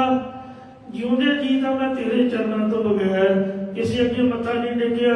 ਜਿਹਦੇ ਮਰੇ ਤੋਂ ਬਾਅਦ ਮੇਰੀ ਮੜੀ ਦੀ ਸਵਾਹ ਹਵਾ ਉਡਾ ਕੇ ਕਿਸੇ ਪਖੰਡੀ ਦੇ, ਕਿਸੇ ਬੇਮੁਖ ਬੰਦੇ ਦੇ ਪੈਰਾਂ ਦੇ ਵਿੱਚ ਨਾ ਭੇਜ ਦੇਵੇ। ਗੱਜ ਕੇ ਕੋ ਸਤਨਾਮ ਸ੍ਰੀ ਵਾਹਿਗੁਰੂ। ਮਤਲਬ ਮਰੇ ਤੋਂ ਬਾਅਦ ਵੀ ਗੁਰੂ ਸਾਹਿਬ ਤੇਰੇ ਚਰਨਾਂ 'ਚ ਅਰਦਾਸ ਹੈ ਕਿ ਮੇਰੀ ਸਿੱਖੀ ਸਿੱਧ ਨੂੰ ਕਾਇਮ ਰੱਖੀ। ਇਉਂ ਜਿਹੜੀਆਂ ਮੇਰੀਆਂ ਅਸਥੀਆਂ, ਮੇਰੀਆਂ ਹੱਡੀਆਂ ਨੇ, ਇਹ ਸੰਗਤ ਦੇ ਚਰਨਾਂ ਦੀ ਥੋੜੀ ਚ ਵਾਹਿਗੁਰੂ ਲਾ ਦੇਵੀਂ। ਜਾਂ ਇਸੇ ਪ੍ਰਕਾਰ ਦੇਵਾਨ ਫੁੱਲ ਹਰ ਸਰ ਪਾਵੈ। ਪਰਮੇਸ਼ਰ ਦੀ ਸਿਫਤ ਕਰਨ ਰੂਪ ਜਿਹੜੀ ਹਾਸਲ ਗੰਗਾ ਹੈ, ਇਹ ਗੰਗਾ ਬਣਾ ਲੈਣੀ। ਇਹਦੇ ਵਿੱਚ ਮੇਰੇ ਜਿਹੜੇ ਫੁੱਲ ਨੇ, ਮੇਰੀਆਂ ਅਸਥੀਆਂ ਮਹਾਰਾਜ ਕਿਰਪਾ ਕਰਕੇ ਰਲਾ ਦੇਣੀਆਂ। ਅਰਥਾਤ ਜਿਵੇਂ ਸ੍ਰੀ ਗੁਰੂ ਨਾਨਕ ਦੇਵ ਮਹਾਰਾਜ ਨੇ ਆਸਾ ਰਾਗ ਦੇ ਵਿੱਚ ਕਥਨ ਕੀਤਾ, ਉਸੇ ਆਸ਼ੇ ਅਨੁਸਾਰ ਸ੍ਰੀ ਗੁਰੂ ਅਮਰਦਾਸ ਸਾਹਿਬ ਜੀ ਨੇ ਭਾਈ ਮੋਹਰੀ ਜੀ ਅਤੇ ਸਿੱਖਾਂ ਨੂੰ ਹੁਕਮ ਕੀਤਾ ਹੈ। ਉਂਝ ਵੀ ਸ੍ਰੀ ਗੁਰੂ ਅਮਰਦਾਸ ਸਾਹਿਬ ਜੀ ਸ੍ਰੀ ਗੁਰੂ ਨਾਨਕ ਦੇਵ ਜੀ ਦੀ ਮਰਿਆਦਾ ਤੋਂ ਵੱਟ ਕਿਵੇਂ ਕਹਿ ਸਕਦੇ ਨੇ? ਜਿਵੇਂ ਪਹਿਲੇ ਪਾਤਸ਼ਾਹ ਜੀ ਦਾ ਕਥਨ ਹੈ, ਪਿੰਡ ਪੱਤਰ ਮੇਰੀ ਕੇਸੋ ਕਰਿਆ, ਸੱਚ ਨਾਮ ਕਰਤਾਰ ਇੱਥੇ ਉੱਥੇ ਆਗੇ ਪਛ, ਇਹੋ ਮੇਰਾ ਆਧਾਰ। ਗੰਗ ਮਨਾਰੇ ਸਿਫਤ ਤੁਮਾਰੀ ਨਾਵੇ ਆਤਮ ਰਾਓ। ਤੇ ਇੰਜ ਇਹ ਪਹਿਲੇ ਪਾਤਸ਼ਾਹ ਦੀ ਮਰਿਆਦਾ ਹੈ। ਇਸੇ ਪ੍ਰਕਾਰ ਪਿੰਡ ਪੰਤੇ ਸਤਿਗੁਰੂ ਅੰਤੇ ਸਤਿਗੁਰ ਬੋਲਿਆ। ਸਾਧ ਸੰਗਤ ਜੀਓ, ਤੀਸਰਾ ਸਰਵਣ ਕਰੋ। ਅਖੀਰਲੇ ਸਮੇਂ ਭਾਵ ਜੋਤੀ ਜੋਤ ਸਮਾਉਣ ਵੇਲੇ ਸਤਿਗੁਰਾਂ ਨੇ ਬਚਨ ਬੋਲਿਆ, ਮੈਂ ਪਿਛੈ ਕੀਰਤਨ ਕਰਿਆ ਹੋ ਨਿਰਵਾਣ ਜੀਓ। ਕਿ ਮੇਰੇ ਜਾਣ ਤੋਂ ਪਿੱਛੋਂ ਨਿਰੋਲ ਪ੍ਰਭੂ ਦਾ ਕੀਰਤਨ ਕਰਨਾ ਹੈ। ਅਗਲੀਆਂ ਤੁਕਾਂ ਦੇ ਖੰਡਕ ਅਨਵੀ ਅਨੁਸਾਰ ਅਰਥ ਹਨ। ਜਿਹੜੀਆਂ ਸੋ ਤੁਕਾਂ ਨੇ ਪੜ੍ਹ ਕੇ ਸੁਣਾਓ ਜੀ। ਕੇਸੋ ਗੋਪਾਲ ਪੰਡਤ ਸਦਿਆ ਹੋ, ਹਰ ਹਰ ਕਥਾ ਪੜ੍ਹੈ ਪੁਰਾਣ ਜੀਓ। ਕੇਸੋ ਨਾਮ ਜਪਣਾ ਹੈ। ਇਹ ਪਿੰਡ ਭਰੋਣਾ। ਗੋ ਪ੍ਰਿਥਵੀ ਦੇ ਪਾਲ ਪਾਲ ਪਰਮੇਸ਼ਰ ਦਾ ਨਾਮ ਜਪਣਾ ਹੈ। ਪੱਤਰਾਂ ਦੇਣੀਆਂ। ਪੰਡਤ ਵਿਦਵਾਨ ਤਤ ਵੇਤੀਆਂ ਨੂੰ ਸੱਦਣਾ, ਇਹ ਕਿਰਿਆ ਕਰਮ ਕਰਨਾ ਹੈ। ਅਤੇ ਹਰ ਨਾਮ ਪਰਮੇਸ਼ਰ ਦਾ ਨਾਮ ਜਪਣ ਰੂਪ ਹੈ। ਦੀਵਾ ਜਗਾਉਣਾ ਹੈ ਤੇ ਫੁੱਲ ਹਰ ਸਰ ਪਾਵੈ, ਪ੍ਰਫੁੱਲਤ ਹੋ ਕੇ ਹਰੀ ਪਰਮੇਸ਼ਰ ਦੇ ਸਾਧ ਸੰਗਤ ਰੂਪੀ ਸਰੋਵਰ ਦੀ ਪ੍ਰਾਪਤੀ ਕਰਨੀ ਹੈ। ਹਰ ਕਥਾ ਪੜੀਐ, ਹਰ ਨਾਮ ਸੁਣੀਐ, ਬੇਬਾਨ ਹਰ ਰੰਗ ਗੁਰ ਭਾਵੈ। ਪਿੰਡ ਪੱਤਲ ਕਿਰਿਆ ਦੀਵਾ, ਬੁੱਧ ਹਰ ਸਰ ਭਾਵੈ। ਕਿਰਿਆ ਦੀਵਾ ਫੁੱਲ ਹਰਸਰ ਪਾਵੇ। ਇਸ ਪੰਕਤੀ ਦੇ ਪਹਿਲਾ ਅਰਥ ਹੋ ਗਏ ਨੇ ਭਈ ਕੇਸੋ ਕੇਸੋ ਨਾਮ ਜਪਣਾ ਪਿੰਡ ਭਰੋਣਾ। ਗੋਪਾਲ ਪ੍ਰਿਥਵੀ ਦੇ ਪਾਲ ਪਰਮੇਸ਼ਰ ਦਾ ਨਾਮ ਜਪਣਾ ਪੱਤਰਾਂ ਦੇਣੀਆਂ। ਪੰਡਤ ਵਿਦਵਾਨ ਤਤ ਬੇਤੀਆਂ ਨੂੰ ਸੱਜਣਾ ਕਿਰਿਆ ਕਰਮ ਕਰਨਾ। ਹਰ ਨਾਮ ਪਰਮੇਸ਼ਰ ਦਾ ਨਾਮ ਜਪਣ ਨੂੰ ਦੀਵਾ ਜਗਾਉਣਾ ਤੇ ਫੁੱਲ ਹਰਸਰ ਪਾਵੇ ਪ੍ਰਫੁੱਲਤ ਹੋ ਕੇ ਪਰਮੇਸ਼ਰ ਦੇ ਸਾਧ ਸੰਗਤ ਰੂਪੀ ਸਰੋਵਰ ਦੀ ਪ੍ਰਾਪਤੀ ਕਰਨੀ। ਤੇ ਇਹ ਤੋਂ ਪਹਿਲੀ ਪੰਕਤੀ ਪਿੰਡ ਪੱਤਲ ਤੋਂ ਹਰ ਕਥਾ ਪੜ੍ਹੀ ਹੈ, ਹਰ ਨਾਮ ਸੁਣੀ ਹੈ ਤੇ ਬੇਬਾਨ ਹਰ ਰੰਗ ਭਾਵੇ। ਹਰ ਕਥਾ ਪੜ੍ਹੇ ਪੁਰਾਣ ਜੀਓ। ਸੋ ਉੱਪਰਲੀ ਪੰਕਤੀ ਦੀ ਅੱਧੀ ਦੇ ਅਰਥ ਪੁਰਾਣਾਂ ਦੀ ਥਾਂ ਤੇ ਹਰੇ ਭਰੇ ਕਰਨ ਵਾਲੇ ਪਰਮੇਸ਼ਰ ਦੀ ਕਥਾ ਪੜ੍ਹਨੀ ਹੈ।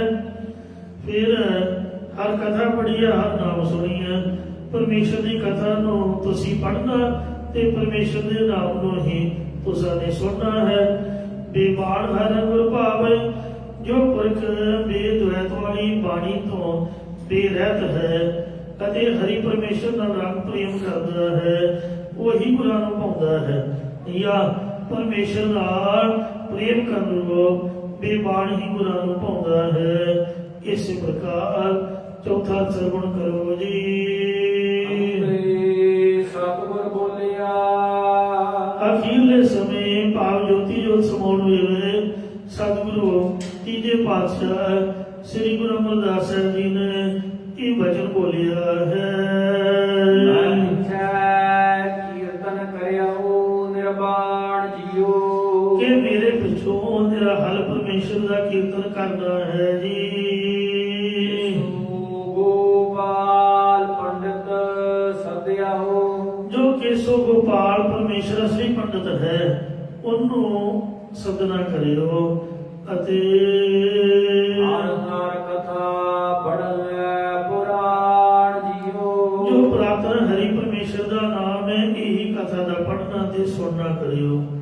ਜਾਂ ਇਸੇ ਪ੍ਰਕਾਰ ਇਸੋ ਗੋਪਾਲ ਪੰਡਿਤ ਸਦਿਆ ਹੋ। ਜੋ ਕੇਸੋ ਗੋਪਾਲ ਪਰਮੇਸ਼ਰ ਹੈ ਉਸਦੇ ਜਾਣਨ ਵਾਲੇ ਪੰਡਿਤ ਵਿਦਵਾਨ ਤਤਵੇ ਤੇ ਮਹਾਤਮਾ ਨੂੰ ਆਪਣੇ ਕੋਲ ਸੱਦ ਲੈਣਾ। ਹਰ ਕਥਾ ਪੜ੍ਹੈ ਪੁਰਾਣ ਜੀਓ ਅਤੇ ਉਹਨਾਂ ਨਾਲ ਮਿਲ ਕੇ ਪ੍ਰਭੂ ਦਾ ਜਸ ਕਰਨਾ ਅਤੇ ਹਰ ਨਾਮ ਦਾ ਜੋ ਉਚਾਰਨ ਕਰਨਾ ਹੈ ਇਹੀ ਪੁਰਾਣਾਂ ਦੀ ਕਥਾ ਨੂੰ ਪੜ੍ਹਨਾ ਹੈ। ਹੋਰ ਗਰੜ ਪੁਰਾਣ ਦੀ ਕਥਾ ਆਦਿਕ ਦਾ ਜਾਂ ਭਗਵਤ ਗੀਤਾ ਆਦਿਕ ਕਥਾ ਦਾ ਗੁਰੂ ਘਰ ਦੇ ਵਿੱਚ ਕੋਈ ਇੰਨਾ ਖਾਸ ਮਹੱਤਵ ਨਹੀਂ ਗਿਣਿਆ ਜਾਂਦਾ।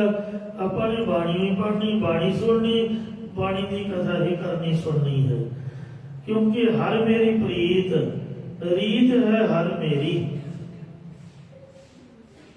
ਜੇ ਤੁਸੀਂ ਨਿੰਦਿਆ ਵਾਲੀ ਗੱਲ ਆਖੋ ਤੇ ਇਹ ਕੋਈ ਜਾਂ ਨਿੰਦਿਆ ਜਾਂ ਆਪਾਂ ਕਿਸੇ ਦੀ ਹੀਨਤਾ ਵਾਲਾ ਬਚਨ ਨਹੀਂ ਕਰਦੇ ਹਾਂ। ਇਹ ਜਿਹੜੀ ਗੁਰੂ ਗ੍ਰੰਥ ਸਾਹਿਬ ਜੀ ਦੀ ਬਾਣੀ ਹੈ, ਪਹਿਲੀ ਗੱਲ ਤਾਂ ਸ੍ਰੀ ਗੁਰੂ ਗ੍ਰੰਥ ਸਾਹਿਬ ਦਸਮ ਪਾਤਸ਼ਾਹੀ ਦੀ ਜੋਤ ਨੇ ਸਾਡੇ ਸਤਿਗੁਰੂ ਨੇ ਇਸ ਲਈ ਆਪਾਂ ਇਹਨਾਂ ਦੀ ਬਾਣੀ ਪੜ੍ਹਨੀ ਹੈ। ਦੂਸਰੀ ਗੱਲ ਭਈ ਸ੍ਰੀ ਗੁਰੂ ਗ੍ਰੰਥ ਸਾਹਿਬ ਜੀ ਦੀ ਬਾਣੀ ਸਾਡੇ ਗੁਰੂਆਂ ਨੇ ਖੁਦ ਆਪ ਉਚਾਰੀ ਹੈ ਤੇ ਆਪਣੇ ਹੱਥੀਂ ਲਿਖ ਕੇ ਦੇ ਕੇ ਗਏ ਨੇ। ਅਸਲੀ ਤੇ ਸੱਚੀ ਬਾਣੀ ਹੈ। ਜੇ ਤੁਸੀਂ ਗਰੜ ਪੁਰਾਣ ਆਖੋ ਤੇ ਜਾਂ ਗੀਤਾ ਆਦਿਕ ਆਖੋ, ਜਿਹੜੀ ਗੀਤਾ ਹੈ ਕ੍ਰਿਸ਼ਨ ਭਗਵਾਨ ਦੀ ਉਚਾਰੀ ਤਾਂ ਮੰਨੀ ਜਾਂਦੀ ਹੈ ਕਿ ਕੁਰੂਕਸ਼ੇਤਰ ਦੇ ਮੈਦਾਨ ਵਿੱਚ ਜਦ ਅਰਜਨ ਨੇ ਹਥਿਆਰ ਸੁੱਟਦੇ ਸੀਗੇ ਤੇ ਉਹਨੂੰ ਗੀਤਾ ਉਚਾਰ ਕੇ ਭਗਵਾਨ ਜੀ ਨੇ ਫਿਰ ਹਥਿਆਰ ਫੜਾਏ ਸਨ। ਤੇ ਪਰ ਉਹਨਾਂ ਲਿਖੀ ਤਾਂ ਨਹੀਂ ਹੈ, ਕ੍ਰਿਸ਼ਨ ਭਗਵਾਨ ਦੀ ਉਚਾਰੀ ਤਾਂ ਸਹੀ ਪਰ ਗੀਤਾ ਆਪਦੇ ਹੱਥੀਂ ਤਾਂ ਨਹੀਂ ਲਿਖ ਕੇ ਦੇ ਕੇ ਗਏ। ਪਤਾ ਨਹੀਂ ਕਿੰਨੇ ਚਿਰ ਬਾਅਦ ਉਹਨਾਂ ਦੇ ਸੇਵਕਾਂ ਵੱਲੋਂ ਲਿਖੀ ਗਈ ਹੈ। ਆ ਜਿਹੜੇ ਚਾਰ ਵੇਦ ਨੇ ਇਹ ਵੀ ਬ੍ਰਹਮਾ ਦੇ ਵਿਚਾਰੇ ਮੰਨੇ ਜਾਂਦੇ ਨੇ। ਲਿਖੇ ਕਿੰਨੇ ਨੇ? ਵੇਦ ਵਿਆਸ ਨੇ। ਬ੍ਰਹਮਾ ਨੇ ਆਪ ਥੋੜ੍ਹਾ ਲਿਖੇ ਨੇ। ਕੀ ਤੱਕ ਕਿੰਨਾ ਅਦਲ ਬਦਲ ਹੋਇਆ ਹੋਊਗਾ। ਆ ਜਿਹੜੇ ਪੁਰਾਣ ਹਨ ਇਹ ਵੀ ਤਾਂ ਰਿਸ਼ੀਆਂ ਮੁਨੀਆਂ ਦੇ ਲਿਖੇ ਹੋਏ ਨੇ, ਕੋਈ ਭਗਵਾਨ ਦੇ ਨਹੀਂ ਲਿਖੇ ਹੋਏ। ਠੀਕ ਹੈ, ਭਲੇ ਦਾ ਉਪਦੇਸ਼ ਹੈ ਪਰ ਲਿਖਤ ਤਾਂ ਰਿਸ਼ੀਆਂ ਮੁਨੀਆਂ ਦੀ ਹੈ, ਸਾਧੂ ਸੰਤਾਂ ਦੀ ਹੈ। ਬਾਣੀ ਆਪਾਂ ਇਸ ਲਈ ਪੜ੍ਹਨੀ ਹੈ ਵੀ ਇਹ ਸੱਚੇ ਗੁਰੂ ਦੀ ਬਾਣੀ ਹੈ ਜਿਹੜੇ ਪ੍ਰਭੂ ਦਾ ਰੂਪ ਸਨ। ਔਰ ਖੁਦ ਆਪ ਲੈ ਕੇ ਮੋਹਰ ਲਾ ਕੇ ਦਮਦਮਾ ਸਾਹਿਬ ਦੀ ਉਹ ਸਾਨੂੰ ਆਪ ਬਖਸ਼ਿਸ਼ ਕਰਕੇ ਗਏ ਨੇ ਕਿ ਗੁਰੂ ਮਾਨਿਓ ਗ੍ਰੰਥ ਆਗਿਆ ਭਈ ਅਕਾਲ ਕੀ ਤभी ਚਲਾਇਓ ਪੰਥ ਸਭ ਸਿੱਖਨ ਕੋ ਹੁਕਮ ਹੈ ਗੁਰੂ ਮਾਨਿਓ ਗ੍ਰੰਥ। ਗੁਰੂ ਗ੍ਰੰਥ ਜੀ ਮਾਨਿਓ ਪ੍ਰਗਟ ਗੁਰਾਂ ਕੀ ਦੇ। ਮੰਨਣ ਦਾ ਮਤਲਬ ਕੀ ਹੈ? ਇਹ ਨਹੀਂ ਵੀ ਮੱਥਾ ਟੇਕਣ ਦਾ ਗੁਰੂ ਸਾਹਿਬ ਨੇ ਆਖਿਆ ਜਾਂ ਪਰਿਕਰਮਾ ਕਰਨ ਦਾ। ਮੰਨਣ ਦਾ ਮਤਲਬ ਇਹ ਹੀ ਵੀ ਇਹਨੂੰ ਪੜ੍ਹੋ ਵੀ ਖੋਲ ਕੇ, ਇਹ 'ਚ ਲਿਖਿਆ ਕੀ ਹੈ ਤੇ ਜੋ ਕੁਝ ਲਿਖਿਆ ਹੈ ਇਹਨੂੰ ਧਾਰਨ ਵੀ ਕਰੋ, ਇਹਦੇ ਮੁਤਾਬਕ ਜ਼ਿੰਦਗੀ ਵੀ ਢਾਲੋ। ਇਸ ਵਾਸਤੇ ਗੁਰੂ ਗ੍ਰੰਥ ਜੀ ਮਾਨਿਓ ਪ੍ਰਗਟ ਗੁਰਾਂ ਕੀ ਦੇ ਜੋ ਪ੍ਰਭੂ ਕੋ ਮਿਲਿਓ ਚਾਹੇ ਖੋਜ ਸ਼ਬਦ ਮਿਲੇ। ਤੇ ਇਸ ਲਈ ਆਪਾਂ ਦਾ ਕੋਈ ਖੁਸ਼ੀ ਦਾ ਮੌਕਾ ਹੋਵੇ ਤਾਂ ਵੀ ਬਾਣੀ ਪੜ੍ਹਨੀ, ਸੁਣੀ, ਕਥਾ ਕੀਰਤਨ ਕਰਨਾ, ਸੁਣਨਾ, ਸਹਿਜ ਪਾਠ, ਅਖੰਡ ਪਾਠ, ਗੁਰੂ ਸਾਹਿਬ ਦੇ ਚਰਨਾਂ ਦਾ ਆਸਰਾ ਲੈਣਾ। ਕੋਈ ਮਰਗ ਹੋ ਗਈ ਹੈ ਵਾਹਿਗੁਰੂ ਦਾ ਭਾਣਾ ਮੰਨਦੇ ਆ ਤਾਂ ਵੀ ਗੁਰਬਾਣੀ ਦਾ ਕਥਾ ਕੀਰਤਨ ਪਾਠ ਪੂਜਾ ਕਰਨੀ।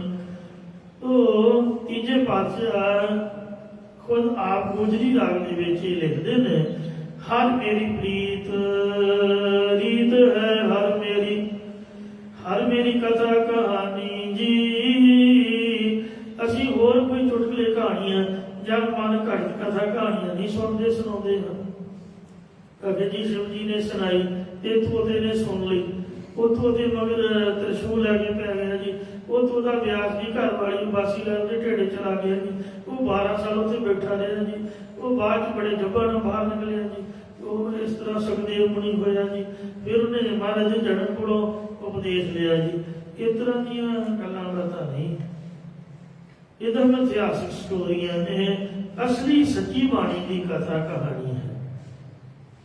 ਹਰ ਦੀਆਂ ਕਥਾ ਕਹਾਣੀਆਂ ਗੁਰਮੀਤ ਸੁਣਾਈਆਂ ਬੜੇ ਹਾਰੀ ਗੁਰ ਆਪਣੇ ਗੁਰ ਕੋ ਬਲ ਜਾਈਆਂ।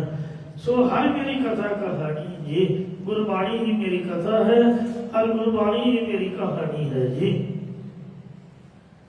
गुर प्रसाद मेरा मन भीजा, गुरां दी कृपा नाल बाणी दे विच ही मेरा मन भिजिया होया है। गुरबाणी सुनत मेरा मन द्रव्या, मन भीना निज घर आवे गो। इहा सेव बनी जियो, यही मेरी सेवा बनी है प्यारे जियो। रहाओ हर मेरा सिमरत, हर मेरा शास्त्र, ਜਿਹੜੀਆਂ 27 ਸਿਮਰਨੀਆਂ ਇਹ ਵੀ ਮੇਰਾ ਹਰੀ ਦੀ ਬਾਣੀ ਰੂਪ ਹੀ ਹੈ। ਹਰੀ ਅਕਾਲ ਪੁਰਖ ਦਾ ਨਾਮ ਜਪਣਾ ਮੇਰਾ ਸ਼ਾਸਤਰ ਹੈ। ਤੁਹਾਨੂੰ ਯਾਦ ਹੈ ਕਿ ਮਹਿਤੇ ਸਾਹਿਬ ਗੁਰਦੁਆਰਾ ਗੁਰਦਰਸ਼ਨ ਪ੍ਰਕਾਸ਼ ਵਿੱਚ ਰਹਿੰਦੇ ਆ। 4 ਸਾਲਾਂ 'ਚ ਪੜ੍ਹਾਈ ਪੂਰੀ ਹੋ ਗਈ ਤੇ ਮੈਂ ਮਹਾਂਪੁਰਖਾਂ ਨੂੰ ਬੇਨਤੀ ਕੀਤੀ। ਉਸਤਾਦ ਗਿਆਨੀ ਸੁਰਜੀਤ ਸਿੰਘ ਸੋਧੀ ਉਹਨਾਂ ਨੂੰ ਬੇਨਤੀ ਕੀਤੀ, ਮੈਂ ਕਿਹਾ ਹੁਣ ਕਾਸ਼ੀ ਜਾਈਏ ਜੀ ਤੇ ਤੁਹਾਡੀ ਪੜ੍ਹਾਈ ਵਾਸਤੇ ਬਨਾਰਸ ਪੰਡਤਾਂ ਦੇ ਕੋਲ ਤੇ ਖਬਰਦਾਰ ਉਹ ਤਾਂ ਗਾਤਰਾ ਲਵਾ ਦੇਣਗੇ। ਗਾਤਰਾ ਥੋੜਾ ਕੋਈ ਵੇਖ ਕੇ ਖੁਸ਼ ਹੋਊਗਾ। ਉਹ ਤਾਂ ਕਹਿਣਗੇ ਜਨੇਊ ਪਾਓ, ਧੋਤੀ ਬਣਾਉਣਗੇ ਤੇ ਪੜ੍ਹਾਈ ਤਾਂ ਉੱਥੇ ਕਰੀ ਦੀ ਜਿੱਥੇ ਮਰਜ਼ੀ ਮਰਿਆਦਾ ਰਹੇ। ਮੈਂ ਕਿਹਾ ਜੀ ਹੁਣ ਇਹ ਤੋਂ ਅੱਗੇ ਵਿਦਿਆ ਤੇ ਗੁਰਬਾਣੀ ਤੋਂ ਵੱਧ ਤੁਸੀਂ ਕੀ ਪੜ੍ਹੋਗੇ? ਮੈਂ ਕਿਹਾ ਜੋ ਜਿਹੜੇ ਗ੍ਰੰਥ ਜੇ ਨੇ ਸੰਸਕ੍ਰਿਤ ਦੇ ਹੋਰ ਕਹਿੰਦੇ ਵੀ ਗੁਰ ਪ੍ਰਤਾਪ ਸੂਰਜ ਗ੍ਰੰਥ 'ਚ ਕਵੀ ਸੰਤੋਖ ਸਿੰਘ ਨੇ ਸਾਰਾ ਕੁਝ ਲਿਖਤਾ। ਸਾਰੇ ਜਿੰਨੇ ਗ੍ਰੰਥ ਨੇ ਕੰਮ ਵਾਲੇ ਉਹਨਾਂ ਦਾ ਸਿਧਾਂਤ ਲਿਖਤਾ। ਅਧਿਆਤਮ ਪ੍ਰਕਾਸ਼ ਜੋ ਪੰਡਤ ਸੁਖਦੇਵ ਸਿੰਘ ਦਾ ਲਿਖਿਆ ਪੰਜਾਬੀ ਦੇ ਵਿੱਚ, ਕਹਿੰਦੇ ਲੋ ਉਹ ਗਿਆਨੀ ਜੀ ਨੂੰ ਬੁਲਾਇਆ ਜੀ, ਕਹਿੰਦਾ ਦੱਸੋ ਇਹਨੂੰ ਪੜ੍ਹਾ। 10 ਗ੍ਰੰਥ ਕੋਈ ਛੱਡਿਆ ਹੀ ਨਹੀਂ। ਦੱਸੋ ਮਾਰਕੰਡੇ ਪੁਰਾਣ ਦੀ ਕਥਾ ਲਿਖੀ, ਉਹਦੇ 'ਚ 24 ਅਵਤਾਰਾਂ ਦੀ ਕਥਾ ਮਹਾਰਾਜ ਜੀ ਆਪਣੀ ਥੋੜ੍ਹਾ ਗ੍ਰੰਥਾਂ ਤੋਂ ਹੀ ਚੁੱਕੀ ਆ। ਤੇ ਪਤਾ ਨਹੀਂ ਕਿਹੜੇ ਕਿਹੜੇ ਪੁਰਾਣ ਸ਼ਾਸਤਰਾਂ ਦਾ ਰੱਥਾ ਕੀਤਾ ਜਿਹੜੇ ਆਪਾਂ ਜ਼ਿੰਦਗੀ 'ਚ ਵੇਖੇ ਵੀ ਨਹੀਂ ਹੋਣਗੇ। ਉਹ 10 ਗ੍ਰੰਥ ਪੜ੍ਹ ਲਿਆ ਤੇ ਚੜ੍ਹਦੀ ਕਲਾ ਸਾਰਾ ਕੁਛ ਉਹਦੇ 'ਚ। ਗੁਰ ਪ੍ਰਤਾਪ ਸੂਰਜ ਗ੍ਰੰਥ ਕਵੀ ਸੰਤੋਖ ਸਿੰਘ ਕੋਈ ਛੱਡਿਆ ਹੀ ਨਹੀਂ। ਤੇ ਬਾਣੀ ਤੋਂ ਬਗੈਰ ਕਹਿੰਦੇ ਕੀ ਪੜੋਗੇ? ਕੋਈ ਮੱਕੇ ਤੋਂ ਪਰੇ ਉਜਾੜ ਹੈ, ਸ੍ਰੀ ਗੁਰੂ ਗ੍ਰੰਥ ਸਾਹਿਬ ਤੋਂ ਪਰੇ ਸਾਡੇ ਲਈ ਉਜਾੜ ਹੀ ਉਜਾੜ ਹੈ। ਇਸ ਲਈ ਪ੍ਰਭੂ ਕੈ ਸਿਮਰਨ ਗਿਆਨ ਧਿਆਨ ਤਤ ਬੁੱਧ। ਮਹਾਰਾਜ ਦੀ ਬਾਣੀ ਜੀ ਸਿਮਰਨ ਦੇ ਵਿੱਚ ਹੀ ਸਾਰੇ ਗਿਆਨ ਧਿਆਨ ਤੇ ਤਤ ਦੀ ਬੁੱਧੀ ਹੈ। ਇਸ ਲਈ ਕਹਿੰਦੇ ਵੀ ਜੋ ਕੁਝ ਮਿਲਦਾ ਗੁਰਦੁਆਰੇ ਤੋਂ ਹੀ ਲੈ ਲਓ, ਗੁਰਦੁਆਰਾ ਛੱਡ ਕੇ ਕਿਤੇ ਨਹੀਂ ਜਾਣਾ, ਇੱਥੇ ਮੇਰੇ ਕੋਲ ਹੋ। ਤੇ ਇਸ ਲਈ ਥੋੜਾ ਪੜ੍ਹਾਈ ਦਾ ਵੀ ਨਿਆਣੇ ਮਾਂ ਨੂੰ ਛੱਡ ਕੇ ਤੁਰ ਜਾਣ। ਇਸ ਲਈ ਇਹ ਮਹਾਂਪੁਰਖਾਂ ਦਾ ਪ੍ਰੇਮ ਸੀਗਾ। ਤੇ ਗਿਆਨੀ ਦੇ ਪੇਪਰ ਦਿੱਤੇ ਸਨ ਵੀ ਇਹ BA ਪਾਰਟ 2 ਦੇ ਵਿੱਚ ਦਾਖਲਾ ਮਿਲ ਜਾਂਦਾ ਸਿੱਧੇ ਨਾਟਕ ਤੋਂ ਬਾਅਦ। ਤੇ ਉਸ ਤੋਂ ਬਾਅਦ ਫਿਰ 2 ਸਾਲਾਂ ਦੀ BA ਦੇ ਮੁੜ ਕੇ ਆਵੇਂ ਫਿਰ ਕੋਈ PhD ਮਹਾਂਪੁਰਖ ਕਹਿੰਦੇ ਨਹੀਂ ਭਾਈ। ਤੇ ਗਿਆਨੀ ਜੋ ਕੁਛ ਪੜ੍ਹਿਆ ਤੋਂ ਬਾਣੀ ਤੋਂ ਕੁਛ ਵੱਧ ਪੜ੍ਹਿਆ ਹੁੰਦਾ ਜੀ ਨੇ। ਇੱਕ ਆਨੰਦ ਸਾਹਿਬ ਸੀਗਾ ਬਸ, ਹੋਰ ਬਾਕੀ ਸਭ ਦੁਨਿਆਵੀ ਬਾਤਾਂ। ਤੇ ਉਹ ਕਹਿਣ ਦੀ ਗਿਆਨੀ ਹੈ, ਕਹਿੰਦੇ ਫਿਰ ਇੱਥੇ BA ਦੇ ਇੱਥੇ ਹੀ ਆਵੇਂ। ਇਸ ਕਥਾ ਤੋਂ ਮਤ ਕੀ ਹੈ, ਮੈਂ ਤਾਂ ਸਮਝਿਆ ਵੀ ਕੁਛ ਵੀ ਨਹੀਂ। ਭਾਵੇਂ ਕੋਈ MA ਹੈ ਤੇ ਭਾਵੇਂ PhD ਹੈ, ਸਭ ਕਲਾਸਾਂ ਅਟੈਂਡ ਕਰਕੇ ਸਭ ਗ੍ਰੰਥ ਪੜ੍ਹ ਕੇ ਵੇਖੇ। ਜਿਹੜੀ ਆਹ ਕਥਾ ਹੈ ਤੁਸੀਂ ਗੁਰਦੁਆਰੇ ਤੋਂ ਬਗੈਰ ਕਿਤੋਂ ਵੀ ਸੁਣ ਕੇ ਦਿਖਾ ਦਿਓ, ਕਿਸੇ ਗ੍ਰੰਥ 'ਚ ਲਿਖੀ ਦਿਖਾ ਦਿਓ, ਕਿਸੇ ਸਕੂਲ ਕਾਲਜ ਦੇ ਵਿੱਚ ਕਿਸੇ ਪ੍ਰੋਫੈਸਰ ਦੀ ਇੰਟੈਲੀਜੈਂਸ ਪਰਖ ਕੇ ਦਿਖਾ ਦਿਓ। ਇਹ ਜੋ ਕਥਾ ਤੁਹਾਨੂੰ ਕੋਈ ਸੁਣਾ ਦੇ, ਇਹ ਜਿਹੜੇ ਮਹਾਂਪੁਰਖਾਂ ਨੇ ਅਰਥ ਕੀਤੇ ਨੇ, ਇਹ ਕੇਵਲ ਤੇ ਕੇਵਲ ਗੁਰਦੁਆਰੇ ਦੇ ਵਿੱਚੋਂ ਹੀ ਤੁਹਾਨੂੰ ਪ੍ਰਾਪਤ ਹੋਣਗੇ। ਇਸ ਲਈ ਮਹਾਂਪੁਰਖ ਸੰਤ ਗਿਆਨੀ ਕਰਤਾਰ ਸਿੰਘ ਖਾਲਸਾ ਭਿੰਡਰਾਂ ਵਾਲਿਆਂ ਨੇ ਵਰ ਦਿੱਤਾ ਵੀ ਜਿਹੜਾ ਕਥਾਵਾਚਕ ਗਿਆਨੀ ਹੈ ਉਹ BA ਦੇ ਬਰਾਬਰ ਕੁਆਲੀਫਿਕੇਸ਼ਨ ਰੱਖਦਾ ਹੈ, ਭਾਵੇਂ ਉਹ ਅਨਪੜ੍ਹ ਹੈ ਤੇ ਭਾਵੇਂ ਉਹ ਮੈਟ੍ਰਿਕ ਪੜ੍ਹਿਆ ਤੇ ਭਾਵੇਂ +2 ਹੈ, ਉਹਦੀ ਕੁਆਲੀਫਿਕੇਸ਼ਨ BA ਦੇ ਬਰਾਬਰ ਹੈ। ਮੈਂ ਤਾਂ ਸਮਝਦਾ ਵੀ PhD ਤੋਂ ਵੀ ਤਾਂ ਹੈ, ਕਿਉਂਕਿ ਆਹ ਜਿਹੜੀ ਕਥਾ ਮੈਂ ਜ਼ਿੰਦਗੀ ਦੇ ਵਿੱਚ ਮੈਂ ਖੁਦ ਆਪ ਪਹਿਲੀ ਵਾਰ ਵੇਖ ਰਿਹਾ ਤੇ ਪੜ੍ਹ ਰਿਹਾ। ਆਹ ਜਿਹੜੇ ਅਰਥ ਹਨ ਬੜੇ ਸੁਖਾਲੇ ਅਰਥ ਹਨ ਮਹਾਂਪੁਰਖਾਂ ਨੇ ਕੀਤੇ ਹੋਏ, ਜੋ ਤੁਹਾਡੀ ਸੇਵਾ ਦੇ ਵਿੱਚ ਆਪਾਂ ਹਾਜ਼ਰ ਕਰ ਰਹੇ ਹਾਂ। ਸਭ ਤੋਂ ਕਠਿਨ ਰਾਮਕਲੀ ਸਾਹਿਬ ਦੀ ਕਥਾ ਮੈਂ ਮੰਨੀ ਹੈ, ਕਿਉਂਕਿ ਇਹਦੇ 4 ਗੱਲਾਂ ਲੱਗੀਆਂ। ਆਪ ਕੇਸੋ ਗੋਪਾਲ ਪੰਡਤ ਸੰਧੋ ਹਰ ਕਥਾ ਪੜੇ ਪੁਰਾਣ ਜੀਓ ਫੁੱਲ ਹਸਰ ਪਾਵੇ। ਸਿੱਧੇ ਜੀ ਅਰਥ ਨੇ ਵੀ ਪੰਡਤ ਨੂੰ ਕਥਾ ਕਰਾਓ ਤੇ ਗੰਗਾ 'ਚ ਫੁੱਲ ਪਾਓ। ਤੇ ਪਰ ਆ ਜਿਹੜੇ ਮਹਾਂਪੁਰਖਾਂ ਨੇ ਅਰਥ ਕੀਤੇ ਨੇ ਗੁਰਮਤਿ ਦੇ ਮੁਤਾਬਕ, ਇਹ ਸਾਡੇ ਮਨ 'ਚ ਵੀ ਨਹੀਂ ਆ ਸਕਦੇ। ਤੇ ਜਾਂ ਜਿਹੜੇ ਕੱਲ੍ਹ ਅਰਥ ਕੀਤੇ ਸਨ ਕਿ ਲੋਕ ਕਹਿੰਦੇ ਨੇ ਕਿ ਫੁੱਲ ਹਸਰ ਪਾਵੇ ਗੰਗਾ 'ਚ ਫੁੱਲ ਪਾਓ, ਤੇ ਮਹਾਰਾਜ ਵੀ ਅਸੀਂ ਹੁਣ ਕੀ ਕਰੀਏ, ਲੋਕਾਂ ਦੇ ਆਖੇ ਲੱਗੀਏ ਕਿ ਜਾਂ ਤੁਸੀਂ ਦੱਸੋ। ਮੈਂ ਕਹਿੰਦੇ ਗੰਗਾ 'ਚ ਨਹੀਂ ਪਾਉਣੇ। ਤੇ ਇੱਥੇ ਹੀ ਬਿਆਸ ਦਰਿਆ ਦੇ ਕਿਨਾਰੇ ਮਾਂ ਨੇ ਆਪਦਾ ਸੰਸਕਾਰ ਕਰਵਾਇਆ ਸੀਗਾ, ਸ਼ਾਇਦ ਇਸ ਵਾਸਤੇ ਕਿ ਕੋਈ ਮੇਰੀ ਯਾਦ ਨਾ ਬਣੇ। ਤੇ ਉਹ ਗੁਰੂ ਸਾਹਿਬ ਦੀ ਕੋਈ ਯਾਦ ਨਹੀਂ ਉੱਥੇ, ਬਿਆਸ ਦੇ ਪਾਣੀ ਨੇ ਆਪ 'ਚ ਰੋੜ ਕੇ ਲੈ ਗਿਆ ਸਾਰਾ ਕੁਛ। ਥੋੜਾ ਜਿਹਾ ਰਹੀ, ਮੁੜ ਕੇ ਪਾਣੀ ਦੀ ਅਪੇਦ ਹੋ ਗਈ। ਹੁਣ ਕਿੱਥੇ ਮਹਾਰਾਜ ਦਾ ਅੰਤਮ ਸੰਸਕਾਰ ਹੋਇਆ ਕਿਸੇ ਨੂੰ ਕੁਛ ਨਹੀਂ ਪਤਾ। ਗੁਰੂ ਰਾਮਦਾਸ ਜੀ ਬਾਰੇ ਜਾਂ ਸੋ ਸ੍ਰੀ ਗੁਰੂ ਅਰਜਨ ਦੇਵ ਸਾਹਿਬ ਸੱਚੇ ਪਾਤਸ਼ਾਹ ਤੋਂ ਵੇਖੋ ਮਹਾਰਾਜ ਦੇ ਕੱਲ ਕਥਾ ਹੀ ਉਹਨਾਂ ਦਰਸ਼ਨ ਕੀਤੇ ਤੇ ਹੁਣ ਉੱਥੇ ਕੁਛ ਵੀ ਨਹੀਂ ਹੈ, ਕੱਲੀ ਬੌੜੀ ਸਾਹਿਬ ਹੈ। ਗੁਰੂ ਜੀ ਨੇ ਇਹੀ ਪਾਉਂਦਾ ਸੀਗਾ। ਤਾਂ ਇਸ ਲਈ ਕਹਿੰਦੇ ਵੀ ਪੰਡਤ ਸਦੀਆ, ਲੋਕ ਕਹਿੰਦੇ ਨੇ ਵੀ ਪੰਡਤ ਨੂੰ ਗਰੜ ਪੁਰਾਣ ਦੀ ਕਥਾ ਪੜ੍ਹਾਓ ਜੀ। ਮੈਂ ਕਹਿੰਦੇ ਨਹੀਂ ਭਾਈ, ਆਪਾਂ ਸਾਰੀ ਉਮਰ ਬਾਣੀ ਪੜ੍ਹਦੇ ਰਹੇ ਹਾਂ, ਸਾਰੀ ਉਮਰ ਤਾਂ ਆਸਾ ਦੀ ਵਾਰ ਦਾ ਕੀਰਤਨ ਸੁਣਿਆ, ਗੁਰਦੁਆਰੇ ਦੇ ਝਾੜੂ ਫੇਰਦੇ ਰਹੇ, ਸੰਗਤਾਂ ਦੇ ਭਾਂਡੇ ਮਾਂਜਦੇ ਰਹੇ, ਤੇ ਮਰੇ ਤੋਂ ਬਾਅਦ ਤੁਸੀਂ ਪੰਡਤ ਨੂੰ ਬੁਲਾ ਕੇ ਗਰੜ ਪੁਰਾਣ ਪੜ੍ਹਾਓਗੇ। ਮਰਿਆ ਤੋਂ ਬਾਅਦ ਵੀ ਮਹਾਰਾਜ ਪੜ੍ਹੋ, ਸੰਗਤ ਨੂੰ ਹੀ ਬੁਲਾਓ। ਜਿਹੜੀ ਸੰਗਤ 'ਚ ਆਪਾਂ ਸਾਰੀ ਉਮਰ ਰਹੇ ਹਾਂ, ਸੇਵਾ ਕੀਤੀ ਹੈ, ਸੰਗਤ ਨੂੰ ਕਹੋ ਵੀ ਕਥਾ ਕੀਰਤਨ ਕਰਨ ਭਾਈ, ਕੋਈ ਸਾਡੀ ਅਰਦਾਸ ਹੋਵੇ। ਇਹ ਵੀ ਗੁਰਮਤਿ ਮਰਿਆਦਾ ਗੁਰੂ ਸਾਹਿਬ ਜੀ ਨੇ ਪ੍ਰਾਰੰਭ ਕੀਤੀ ਹੈ।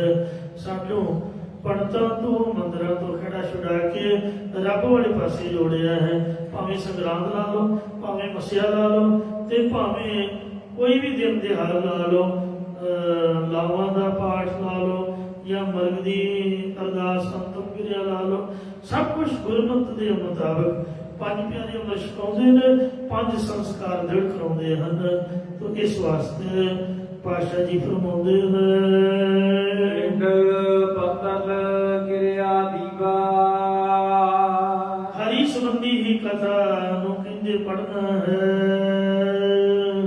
ਹਰ ਕਥਾ ਪੜ੍ਹੀਐ ਹਰ ਨਾਮ ਸੁਣੀਐ, ਹਰੀ ਸੰਬੰਧੀ ਕਥਾ ਪੜ੍ਹਿਓ, ਹਰੀ ਦਾ ਨਾਮ ਹੀ ਸਰਵਣ ਕਰਿਓ। ਬੇਬਾ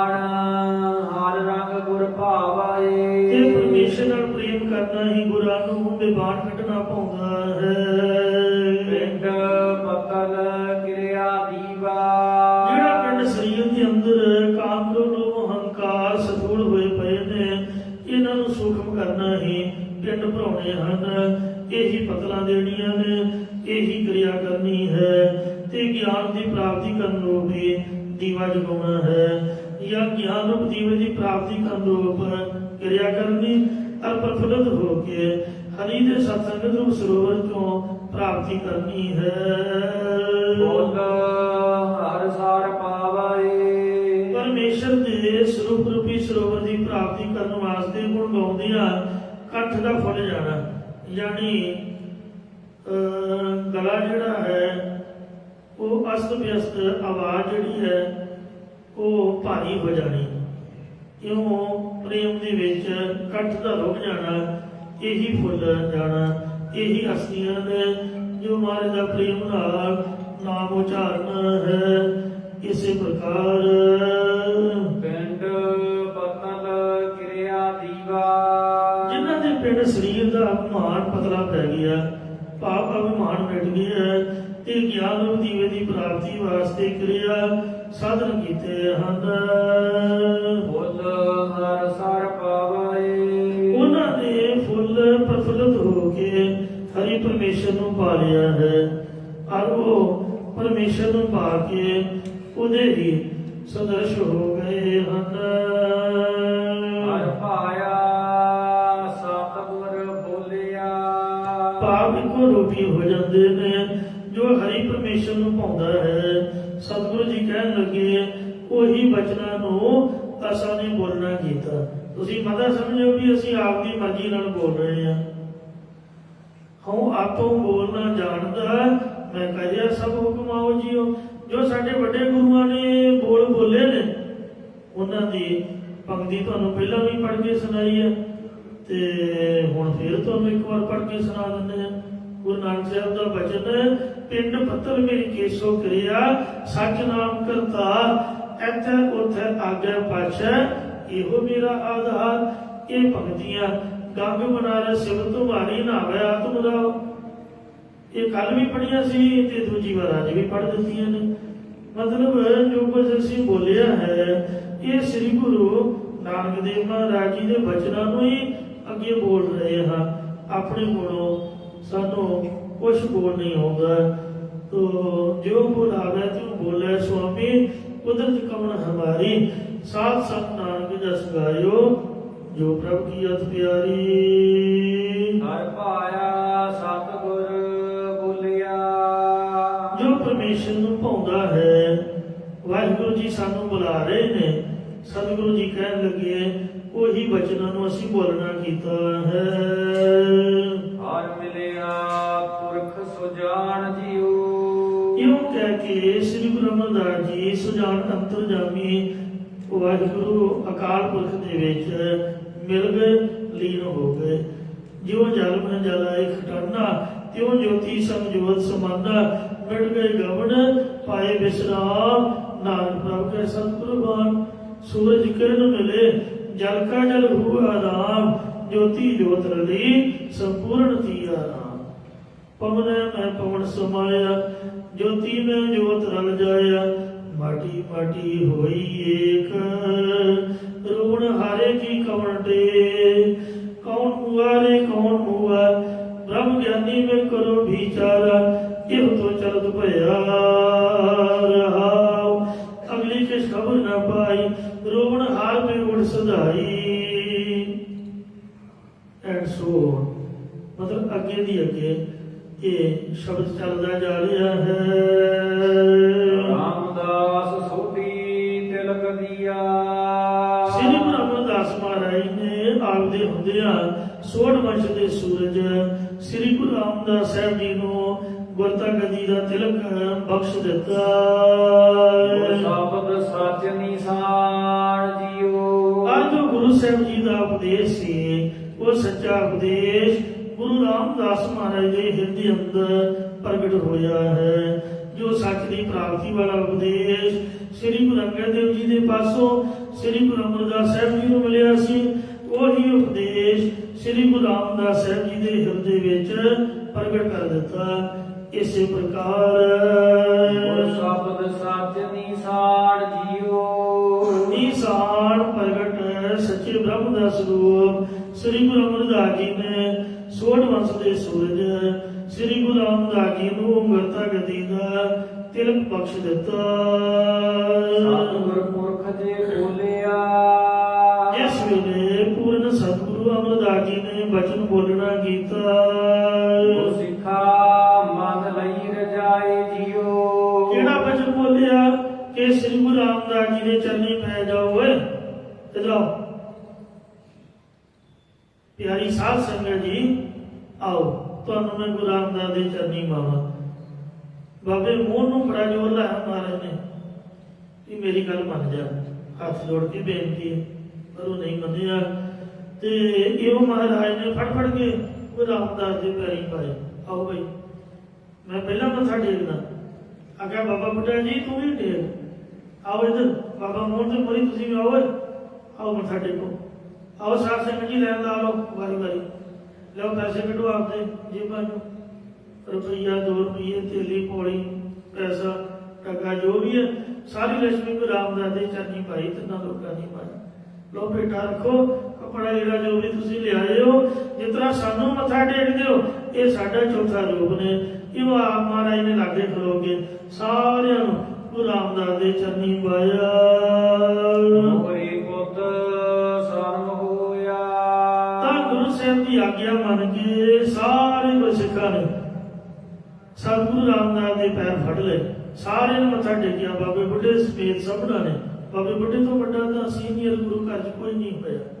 ਸਿੱਖੀ ਦੀ ਅਹੁਦੀ ਹੋਈ ਹੈ ਉਹ ਮਹਾਰਾਜ ਸੱਚੇ ਪਾਤਸ਼ਾਹ ਦੀ ਆਗਿਆ 'ਚ ਜਿਹੜੇ ਵੀ ਗੁਰੂ ਬਣਦੇ ਰਹੇ ਉਹਨਾਂ ਅੱਗੇ ਨਿਮਰਤਾ 'ਚ ਰਹਿੰਦੇ ਰਹੇ। ਤੇ ਸਭ ਤੋਂ ਪਹਿਲਾਂ ਗੁਰੂ ਅਮਰਦਾਸ ਜੀ ਦਾ ਮੋਹਰੀ ਨਾਮੇ ਛੋਟਾ ਪੁੱਤ ਸਾਹਮਣੇ ਖੜਾ ਹੋਇਆ ਜਾਂ ਸਤਿਗੁਰਾਂ ਦਾ ਮੋਹਰੀ ਪੁੱਤ ਸਨਮੁਖ ਸਿੱਖ ਬਣ ਗਿਆ। ਰਾਮਦਾਸ ਪਿਆਰੀ ਪਾਏ ਜੀਓ। ਇਹ ਗੁਰੂ ਅਮਰਦਾਸ ਜੀ ਨੇ ਭਾਈ ਮੋਹਰੀ ਜੀ ਨੂੰ ਗੁਰੂ ਰਾਮਦਾਸ ਜੀ ਦੇ ਪੈਰੀਂ ਪਾ ਦਿੱਤਾ। ਆਖਿਆ ਸ਼ਾਬਾਸ਼ ਬੇਟਾ। ਪਹਿਲਾਂ ਉਹ ਵੀ ਮੂੰਹ ਘੁਮਾ ਰਿਹਾ ਸੀ ਪਰ ਬਾਬੇ ਮੋਹਨ ਵੱਲ ਵੇਖ ਕੇ ਤੇ ਫਿਰ ਉਹ ਮਹਾਰਾਜ ਦੀ ਗੱਲ ਨੂੰ ਸਮਝ ਗਿਆ ਤੇ ਗੁਰੂ ਸਾਹਿਬ ਨੇ ਆਪਦੇ ਤੇਵਰ ਦਿਖਾਏ ਕਿ ਖਬਰਦਾਰ ਵੀ ਮੈਂ ਗੁੱਸੇ ਹੋ ਜਾਊਗਾ। ਫਿਰ ਉਹਨੂੰ ਪਤਾ ਲੱਗ ਗਿਆ ਵੀ ਮਹਾਰਾਜ ਨਾਰਾਜ਼ ਹੋਣਗੇ। ਇਹ ਤਾਂ ਗੱਲ ਬਣਨੀ ਨਹੀਂ। ਹੁਣ ਜੋ ਹੋ ਗਿਆ ਹੋ ਗਿਆ। ਗੁਰਤਾ ਗੱਦੀ ਤਾਂ ਜਿਹਨੂੰ ਮਿਲਣੀ ਸੋ ਤਾਂ ਮਿਲ ਹੀ ਗਈ। ਮਹਾਰਾਜ ਕਹਿੰਦੇ ਇਹਨਾਂ ਦੇ ਪੈਰੀ ਲੱਗੋਗੇ ਤੁਹਾਨੂੰ ਸਭ ਕੁਝ ਮਿਲੂਗਾ। ਉਹ ਤਾਂ ਸਨਮੁਖ ਹੋ ਗਿਆ। ਜਦ ਮੋਹਰੀ ਜੀ ਸਤਿਗੁਰਾਂ ਦੇ ਸਾਹਮਣੇ ਖੜਾ ਹੋਇਆ ਤੇ ਗੁਰੂ ਅਮਰਦਾਸ ਜੀ ਨੇ ਪੁੱਛਿਆ ਵੀ ਮੋਹਰੀ ਪੁੱਤ ਗੁਰਤਾ ਗੱਦੀ ਚਾਹੀਦੀ ਹੈ ਜਾਂ ਹੋਰ ਕਿਸੇ ਵਸਤੂ ਦੀ ਇੱਛਾ ਲੈ ਕੇ ਖੜਾ ਹੋਇਆ। ਤਾਂ ਮੋਹਰੀ ਜੀ ਕਹਿਣ ਲੱਗੇ ਨਹੀਂ ਸਤਿਗੁਰੂ ਜੀ ਮੈਨੂੰ ਗੁਰਿਆਈ ਨਹੀਂ ਚਾਹੀਦੀ। ਮੈਨੂੰ ਤਾਂ ਸਿੱਖੀ ਦਾ ਦਾਨ ਚਾਹੀਦਾ। ਗੁਰੂ ਜੀ ਦੀ ਗੱਲ ਸਮਝ ਗਿਆ ਉਹ ਮੌਕੇ ਸੇ। ਜਦ ਭਾਈ ਮੋਹਰੀ ਜੀ ਨੇ ਸਿੱਖੀ ਦਾ ਦਾਨ ਮੰਗਿਆ ਤਾਂ ਸਿੱਖੀ ਦੀ ਮਹਾਨਤਾ ਦਰਸਾਉਣ ਲਈ ਸਤਿਗੁਰਾਂ ਨੇ ਬਚਨ ਕੀਤੇ ਵੀ ਤੂੰ ਉਹ ਵਸਤੂ ਮੰਗ ਲਈ ਹੈ ਜਿਹਦੇ ਅਧੀਨ ਗੁਰਤਾ ਗੱਦੀ ਹੈ। ਭਾਵ ਤੋਂ ਸਿੱਖੀ ਮੰਗ ਕੇ ਵੱਡੀ ਵਸਤੂ ਮੰਗੀ ਹੈ। ਮਹਾਰਾਜ ਬਹੁਤ ਖੁਸ਼ ਹੋਏ। ਫਿਰ ਗੁਰੂ ਅਮਰਦਾਸ ਜੀ ਨੇ ਮੋਹਰੀ ਜੀ ਨੂੰ ਬਾਂਹ ਤੋਂ ਫੜ ਕੇ ਆਖਿਆ ਵੀ ਆਹ ਲੈ ਮੈਂ ਤੈਨੂੰ ਪੈਰ ਦਿਖਾਉਂਦਾ ਮਹਾਰਾਜ ਦੇ। ਆ ਚਰਨ ਮੇਰੇ ਹੀ ਚਰਨ ਨੇ। ਆ ਭਾਈ ਮੱਥਾ ਟੇਕ। ਗੁਰੂ ਰਾਮਦਾਸ ਦੇ ਚਰਨੀ ਪਾਤਾ ਤੇ ਭਜਨ ਕਹੇ ਕਿ ਹੁਣ ਗੁਰੂ ਨਾਨਕ ਦੇਵ ਜੀ ਦਾ ਚੌਥਾ ਸਰੂਪ ਨੇ। ਇਹਨਾਂ ਦੇ ਚਰਨੀ ਲੱਗਿਆ ਨਹੀਂ ਤੁਹਾਨੂੰ ਭੱਲਿਆਂ ਨੂੰ ਕੋਈ ਤੋੜ ਨਹੀਂ ਰਹੂਗੀ ਕਿਉਂਕਿ ਤੁਸੀਂ ਗੁਰੂ ਦੀ ਸਿੱਖੀ ਦਾ ਦਾਨ ਮੰਗਿਆ ਹੈ। ਰਾਮਦਾਸ ਪੈਰੀ ਪਾਏ ਜੀਓ। ਇਉਂ ਸ੍ਰੀ ਗੁਰੂ ਰਾਮਦਾਸ ਦੇ ਪੈਰੀ ਪਾਇਆ। ਸਭ ਪਵੈ ਪੈਰੀ ਸਤਿਗੁਰੂ ਤੇਰੀ। ਸਾਰੇ ਸਤਿਗੁਰੂ ਰਾਮਦਾਸ ਜੀ ਦੇ ਚਰਨੀ ਪਏ।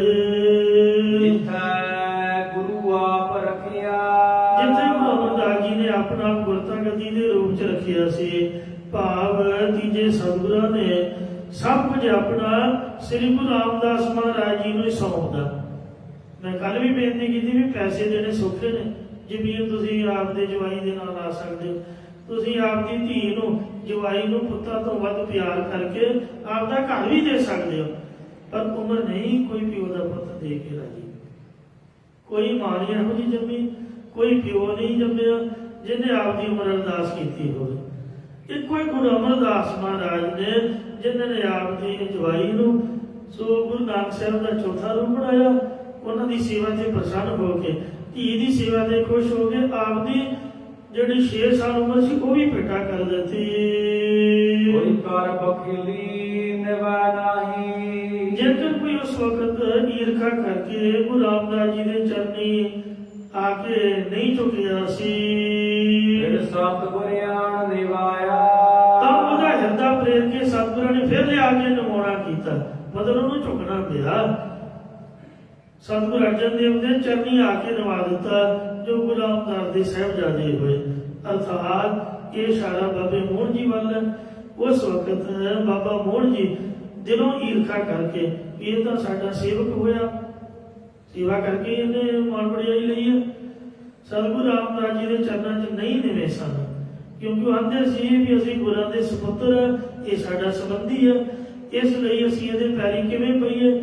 ਤਾਂ ਸ੍ਰੀ ਗੁਰੂ ਅਮਰਦਾਸ ਜੀ ਨੇ ਬਚਨ ਕੀਤੇ ਕਿ ਜਿਹੜਾ ਗੁਰੂ ਰਾਮਦਾਸ ਜੀ ਦੇ ਚਰਨੀ ਨਹੀਂ ਪਵੇਗਾ ਉਹ ਹੰਕਾਰ ਦੇ ਸਹਿਤ ਆਫਰ ਜਾਵੇਗਾ। ਕਿਉਂ ਜਿਹੜੇ ਵੀ ਗੁਰਾਂ ਦੇ ਚਰਨੀ ਨਹੀਂ ਪਏ ਗੁਰੂ ਰਾਮਦਾਸ ਦੇ, ਉਹ ਸਾਰੇ ਆਫਰ ਗਏ। ਬਾਬਾ ਮੋਹਨ ਜੀ ਨੂੰ ਵੀ ਹੰਕਾਰ ਰੂਪੀ ਅਫਰੀਵਾ ਹੋ ਗਿਆ। ਉਸ ਦਿਨ ਤੋਂ ਕਲਪਦੇ ਰਹੇ, ਕਲੇ ਕਲੇਸ਼ ਰਹੇ, ਮਨ 'ਚ ਸ਼ਾਂਤੀ ਨਾ ਆਈ, ਬੜਾ ਗੁੱਸਾ ਸੀ ਇਹਨਾਂ ਦੇ ਮਨ ਵਿੱਚ। ਜਦੋਂ ਸਤਿਗੁਰਾਂ ਨੇ ਜੋਤੀ ਜੋਤ ਸਮਾਉਣ ਦੀ ਤਿਆਰੀ ਕਰ ਲਈ, ਤਦ ਬਾਬਾ ਮੋਹਨ ਜੀ ਨੇ ਆ ਕੇ ਸਤਿਗੁਰਾਂ ਅੱਗੇ ਬੇਨਤੀ ਕੀਤੀ ਕਿ ਸਤਿਗੁਰੂ ਜੀ, ਜਿਸ ਦਿਨ ਦਾ ਆਪਦਾ ਬਚਨ ਨਹੀਂ ਮੰਨਿਆ, ਉਸੇ ਦਿਨ ਦਾ ਮੇਰਾ ਮਨ ਕਲਪਨਾ ਕਲੇਸ਼ ਵਿੱਚ ਰਹਿੰਦਾ ਹੈ ਜੀ। ਮੈਂ ਸਮਾਧੀ ਵੀ ਲਗਾਉਂਦਾ ਪਰ ਸ਼ਾਂਤੀ ਨਹੀਂ ਆਉਂਦੀ। ਹੁਣ ਆਪ ਜੀ ਜੋ ਵੀ ਆਗਿਆ ਕਰੋਗੇ ਉਹ ਮੈਂ ਮੰਨਣ ਨੂੰ ਤਿਆਰ ਹਾਂ। ਆਪ ਜੀ ਦੀ ਆਗਿਆ ਹੋਵੇ ਤਾਂ ਹੁਣ ਮੈਂ ਚੌਥੇ ਸਤਿਗੁਰਾਂ ਦੇ ਜਾ ਕੇ ਪੈਰ ਫੜ ਲਵਾਂ। ਅਰੇ ਕਹਿੰਦੇ ਨਹੀਂ, ਉਹਦੀ ਗੱਲ ਮੰਨਦੀ ਤੇਰੀ, ਉਹ ਮੌਕਾ ਸੀਗਾ, ਉਹ ਲੰਘ ਗਿਆ। ਹੁਣ ਤਾਂ ਤੀਜੇ ਸਤਿਗੁਰੂ ਮਹਾਰਾਜ ਕਹਿਣ ਲੱਗੇ, ਹੇ ਮੋੜ, ਉਹ ਵੇਲਾ ਹੁਣ ਲੰਘ ਚੁੱਕਾ ਹੈ, ਪਰ ਤੁਸੀਂ ਜੋ ਗੁਰੂ ਨਾਨਕ ਜੀ ਦੀ ਗੱਦੀ ਦੀ ਸ਼ਰਨ ਆਏ ਹੋ, ਉਹਦੀ ਲਾਜ ਰੱਖਦੇ, ਬਚਨ ਕਰਦੇ ਆ ਵੀ ਆਖਰ ਸਵੇਰ ਦਾ ਭੁੱਲਿਆ ਸ਼ਾਮ ਨੂੰ ਘਰ ਆ ਜਾਏ, ਉਹਨੂੰ ਭੁੱਲਿਆ ਨਹੀਂ ਕਹੀਦਾ, ਉਹਨੂੰ ਮਾਫੀ ਦੇ ਦੇਈਦੀ ਹੈ। ਤੇ ਪਰ ਉਹ ਟਾਈਮ ਤਾਂ ਹੁਣ ਗਿਆ।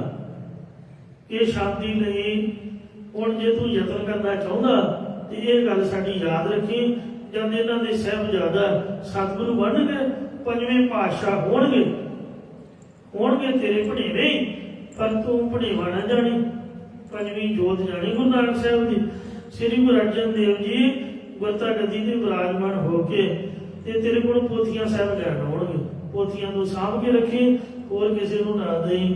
ਜੇ ਤੂੰ ਉਹਨਾਂ ਦੇ ਚਰਨੀ ਪਏਗਾ, ਪੈਰਾਂ ਨੂੰ ਹੱਥ ਲਾਏਗਾ, ਤਾਂ ਤੇਰੇ ਮਨ ਨੂੰ ਸ਼ਾਂਤੀ ਆਵੇਗੀ, ਇੰਨਾ ਚਿਰ ਤੈਨੂੰ ਕਸ਼ਟ ਝੱਲਣਾ ਪਊਗਾ। ਫਿਰ ਬਾਬਾ ਮੋਹਨ ਜੀ ਨੇ ਸਤਿਗੁਰਾਂ ਨੂੰ ਪੁੱਛਿਆ ਕਿ ਮੈਂ ਤਾਂ ਹਰ ਵੇਲੇ ਸਮਾਧੀ 'ਚ ਸਥਿਤ ਰਹਿੰਦਾ, ਮੈਨੂੰ ਉਹਨਾਂ ਦਾ ਮਿਲਾਪ ਕਿਵੇਂ ਹੋਵੇਗਾ। ਤਾਂ ਗੁਰੂ ਸਾਹਿਬ ਕਹਿਣ ਲੱਗੇ ਕਿ ਤੂੰ ਆਪਦੇ ਪੁੱਤਰ ਸੰਸਕਾਰ ਰਾਮ ਦੇ ਕੋਲੋਂ ਚਾਰੇ ਸਤਿਗੁਰਾਂ ਦੀ ਬਾਣੀ ਇਕੱਤਰ ਕਰਵਾ ਕੇ ਆਪਣੇ ਕੋਲ ਰੱਖ ਲਾ।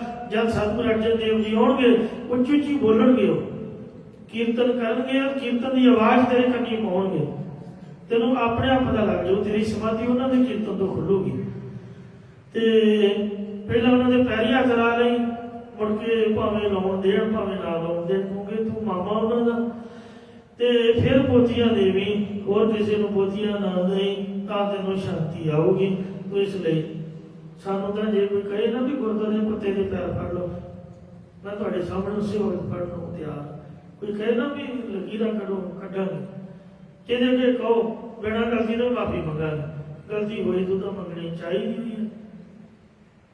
ਤੇ ਕਿੱਧਰ ਦਾ ਵਿਦਵਾਨਪੁਣਾ ਹੋਇਆ, ਸੰਤਪੁਣਾ ਹੋਇਆ, ਅਖੇ ਜੀ ਮੈਂ ਨਹੀਂ ਮੰਨਦਾ ਸਿੰਘ ਸੁਖ ਸਾਹਿਬ ਨੂੰ।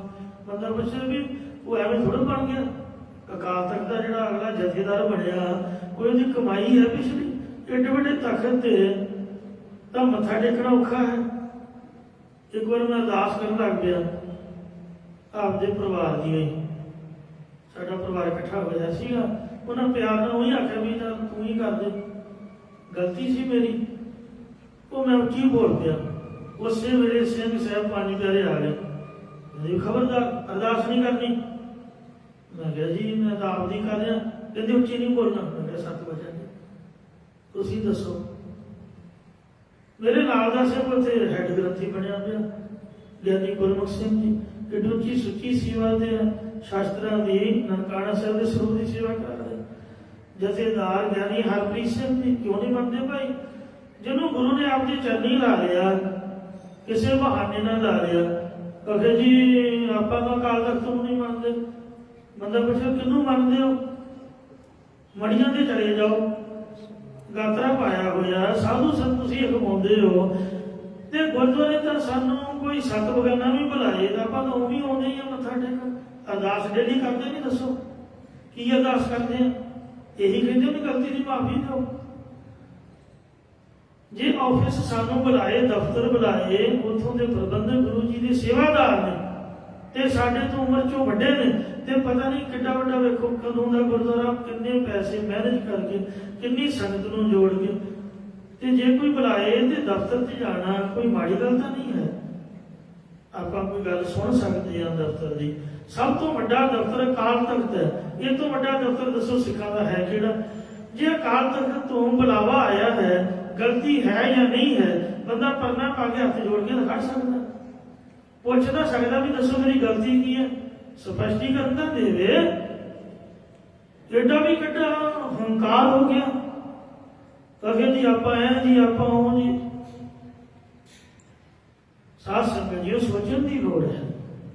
ਇਹ ਜੋ ਬਾਬੇ ਮੋਹਨ ਦੀ ਸਾਖੀ ਹੈ, ਇੱਥੋਂ ਲੌਜਿਕ ਲੈਣਾ ਹੈ ਵੀ ਕੋਈ ਵੀ ਸਾਨੂੰ ਗਲਤੀ ਦੱਸੇ, ਹੱਥ ਜੋੜ ਕੇ ਨਿਮਰਤਾ ਸਹਿ। ਇਹੀ ਤਾਂ ਮਹਾਰਾਜ ਦਾ ਗੁਰਦੁਆਰਾ ਸਿਖਾਉਂਦਾ ਹੈ। ਹਮੇ ਅਗੁਣ ਪਰ ਏਕ ਗੁਣ ਨਹੀਂ, ਅਸੀਂ ਖਤੇ ਬਹੁਤ ਕਮਾਉਂਦੇ। ਅਰਦਾਸ ਦੇ ਵਿੱਚ ਆਪਾਂ ਰੋਜ਼ ਮੰਨਦੇ ਆ, ਤੇ ਜੇ ਅਕਾਲ ਤਖਤ ਵਾਲਿਆਂ ਬੁਲਾ ਕੇ ਪੁੱਛ ਲਿਆ ਤੇ ਹੱਥ ਜੋੜ ਕੇ ਕਹਿ ਦੋ ਜੀ ਵੀ ਗਲਤੀ ਹੋ ਗਈ, ਨਹੀਂ ਵੀ ਹੋਈ ਤਾਂ ਵੀ ਹੋਈ ਹੈ ਜੀ, ਮਾਫੀ ਦੇ ਦਿਓ ਜੀ। ਇਹੀ ਸੰਤਾਂ ਦਾ ਮਤ ਹੈ। ਹਰ ਗੁਰ ਹੈ ਭਾਣਾ ਦੀ ਵਡਿਆਈ। ਜੋ ਹਰੀ ਪਰਮੇਸ਼ਰ ਸਰੂਪ ਗੁਰੂ ਨਾਨਕ ਸਾਹਿਬ ਜੀ, ਗੁਰੂ ਅੰਗਦ ਦੇਵ ਜੀ, ਗੁਰੂ ਅਮਰਦਾਸ ਮਹਾਰਾਜ ਜੀ ਨੂੰ ਇਹੀ ਭਾਣਾ ਚੰਗਾ ਲੱਗਿਆ, ਤਾਂ ਸ੍ਰੀ ਗੁਰੂ ਰਾਮਦਾਸ ਜੀ ਨੂੰ ਗੁਰਤਾ ਨਦੀ ਦੀ ਵਡਿਆਈ ਸ਼ੋਭਾ ਦੇਣਾ ਕੀਤੀ ਹੈ। ਲਿਖਿਆ ਲੇਖ ਰਜਾਏ ਜੀਓ। ਇਹ ਜਿਹੜੀਆਂ ਗੱਦੀਆਂ ਮਿਲਦੀਆਂ ਨੇ ਤੁਰ ਦਰਗਾਹ ਤੋਂ ਲਿਖੀਆਂ ਹੁੰਦੀਆਂ, ਸਾਨੂੰ ਨਹੀਂ ਕੋਈ ਬਣਾ ਦਿੰਦਾ। ਸਿੰਘ ਸਾਹਿਬ ਜਾਂ ਡਗਰੰਦੀ ਅਗਲੇ ਦੀ ਕਮਾਈ ਹੈ, ਮਹਾਰਾਜ ਦੀ ਕਿਰਪਾ ਹੈ ਤਾਂ ਉਹ ਉਹਦਾ ਮਿਲਿਆ। ਤਖਤ ਲਾਇਕ ਜੋ ਹੋਈ, ਰਾਜਾ ਤਖਤ ਸੂਬਾ ਹੈ, ਜੇ ਤਖਤ ਲਾਇਕ ਹੋਈ, ਤਖਤ ਦੇ ਉੱਪਰ ਉਹੀ ਬਲੇਗਾ ਜਿਹੜਾ ਤਖਤ ਦੇ ਲਾਇਕ ਹੋਊਗਾ। ਤੇ ਇਸ ਵਾਸਤੇ ਜਿਹੜੇ ਗੁਰੂ ਰਾਮਦਾਸ ਮਹਾਰਾਜ ਗੁਰਤਾ ਦੀ ਤਖਤ ਤੇ ਬੈਠੇ ਨੇ, ਉਹ ਵਾਹਿਗੁਰੂ ਦੀ ਆਗਿਆ ਦੇ ਅਨੁਸਾਰ ਹੀ ਗੁਰਿਆਈ ਦੀ ਵਡਿਆਈ ਨੂੰ ਗੁਰੂ ਅਮਰਦਾਸ ਜੀ ਪਾਸੋਂ ਪ੍ਰਾਪਤ ਕੀਤਾ ਉਹਨਾਂ ਨੇ। ਹੈ ਸੁੰਦਰ ਸੁਣਹੁ ਸੰਤਾਹੁ। ਇਹ ਵਾਰਤਕ ਰੂਪ ਦੇ ਵਿੱਚ, ਸਟੋਰੀ ਰੂਪ ਦੇ ਵਿੱਚ, ਕਥਾ ਕਹਾਣੀ ਰੂਪ ਦੇ ਵਿੱਚ ਬਾਬਾ ਸੁੰਦਰ ਜੀ ਨੇ ਸ੍ਰੀ ਗੁਰੂ ਅਰਜਨ ਦੇਵ ਜੀ ਨੂੰ ਕਥਾ ਸੁਣਾਈ, ਤੇ ਸ੍ਰੀ ਗੁਰੂ ਅਰਜਨ ਦੇਵ ਜੀ ਨੇ ਧੁਰ ਕੀ ਬਾਣੀ ਕਾਵ ਰਚਨਾ ਆਪ ਦੀ ਬਾਣੀ ਅਨੁਸਾਰ ਉਚਾਰੀ ਹੈ। ਨਾਮ ਸੁੰਦਰ ਜੀ ਦਾ ਰੱਖਿਆ ਹੈ। ਬਾਣੀ ਧੁਰ ਕੀ ਹੈ, ਬਾਬੇ ਸੁੰਦਰ ਜੀ ਨਹੀਂ ਹੈ, ਗੁਰੂ ਅਰਜਨ ਦੇਵ ਸਾਹਿਬ ਮਹਾਰਾਜ ਦੀ ਹੈ, ਗੁਰੂ ਸਾਹਿਬ ਦੀ ਹੈ। ਤੇ ਬਾਬੇ ਸੁੰਦਰ ਨੇ ਇਹ ਸਾਰੀ ਸਟੋਰੀ ਸੁਣਾਈ। ਉਹ ਬਾਣੀ ਰੂਪ ਦੇ ਵਿੱਚ ਕਾਵ ਰਚਨਾ ਗੁਰੂ ਅਰਜਨ ਸਾਹਿਬ ਦੀ ਹੈ। ਸਤਿਗੁਰੂ ਮਹਾਰਾਜ ਉਚਾਰਨ ਕਰ ਰਹੇ ਹਨ। ਇਹ ਸੁੰਦਰ ਜੀ ਜੋ ਸ਼ਾਂਤ ਆਤਮਾ ਵਾਲੇ ਸਤਿਗੁਰਾਂ ਦੀ ਸਿੱਖਿਆ ਨੂੰ ਸੁਣੋ। ਸਭ ਜਗਤ ਪੈਰੀ ਪਾਏ ਜੀਓ। ਜਾਂ ਭਾਈ ਸੁੰਦਰ ਜੀ ਕਹਿੰਦੇ ਨੇ, ਇਹ ਸ਼ਾਂਤ ਆਤਮਾ ਵਾਲੇ ਸਤਿਗੁਰੂ, ਜਾਂ ਇਹ ਬਾਬਾ ਬੁੱਢਾ ਜੀ ਆਦਿ ਸੰਤ ਜਨੋ, ਤੁਸੀਂ ਸੁਣੋ ਕਿ ਸ੍ਰੀ ਗੁਰੂ ਅਮਰਦਾਸ ਸਾਹਿਬ ਜੀ ਨੇ ਸਾਰੇ ਜਗਤ ਨੂੰ, ਸਾਰੇ ਸੰਸਾਰ ਨੂੰ ਗੁਰੂ ਰਾਮਦਾਸ ਮਹਾਰਾਜ ਦੇ ਪੈਰੀ ਚਰਨੀ ਪਾ ਦਿੱਤਾ ਹੈ ਜੀ। ਇੱਥੇ 6 ਪੌੜੀਆਂ ਰਾਮਕਲੀ ਸਾਹਿਬ ਦੀਆਂ ਸੰਪੂਰਨ ਹੋਈਆਂ ਨੇ। ਇੱਕ 6 ਅੰਕ ਹੈ ਜੋ 6 ਪੌੜੀਆਂ ਦਾ ਵਾਚਕ ਹੈ। ਅੱਗੇ ਏਕਾ ਲਾਇਆ ਹੈ, ਯਾਨੀ ਇਹ ਸਮੁੱਚੀ ਬਾਣੀ ਇੱਕ ਬਾਣੀ ਹੈ। ਤੋ ਗੁਰੂ ਮਹਾਰਾਜ ਦੀ ਕਿਰਪਾ ਹੋਈ, ਭੁੱਲਾਂ ਚੁੱਕਾ ਖਿਮਾ ਕਰਨੀ ਹੈ ਜੀ। ਅੱਗੇ ਦੋ ਸਮਤ ਬਖਸ਼ਣੇ। ਹਰ ਗੁਰ ਹੈ ਭਾਣਾ ਦੀ ਵਡਿਆਈ। ਲਿਖਿਆ ਲੇਖ ਰਜਾਏ ਜੀਓ। ਸੁੰਦਰ ਸੁਣਹੁ ਸੰਤਾਹੁ। ਸਭ ਜਗਤ ਪੈਰੀ ਪਾਏ ਜੀਓ। ਵਾਹਿਗੁਰੂ ਜੀ ਕਾ ਖਾਲਸਾ,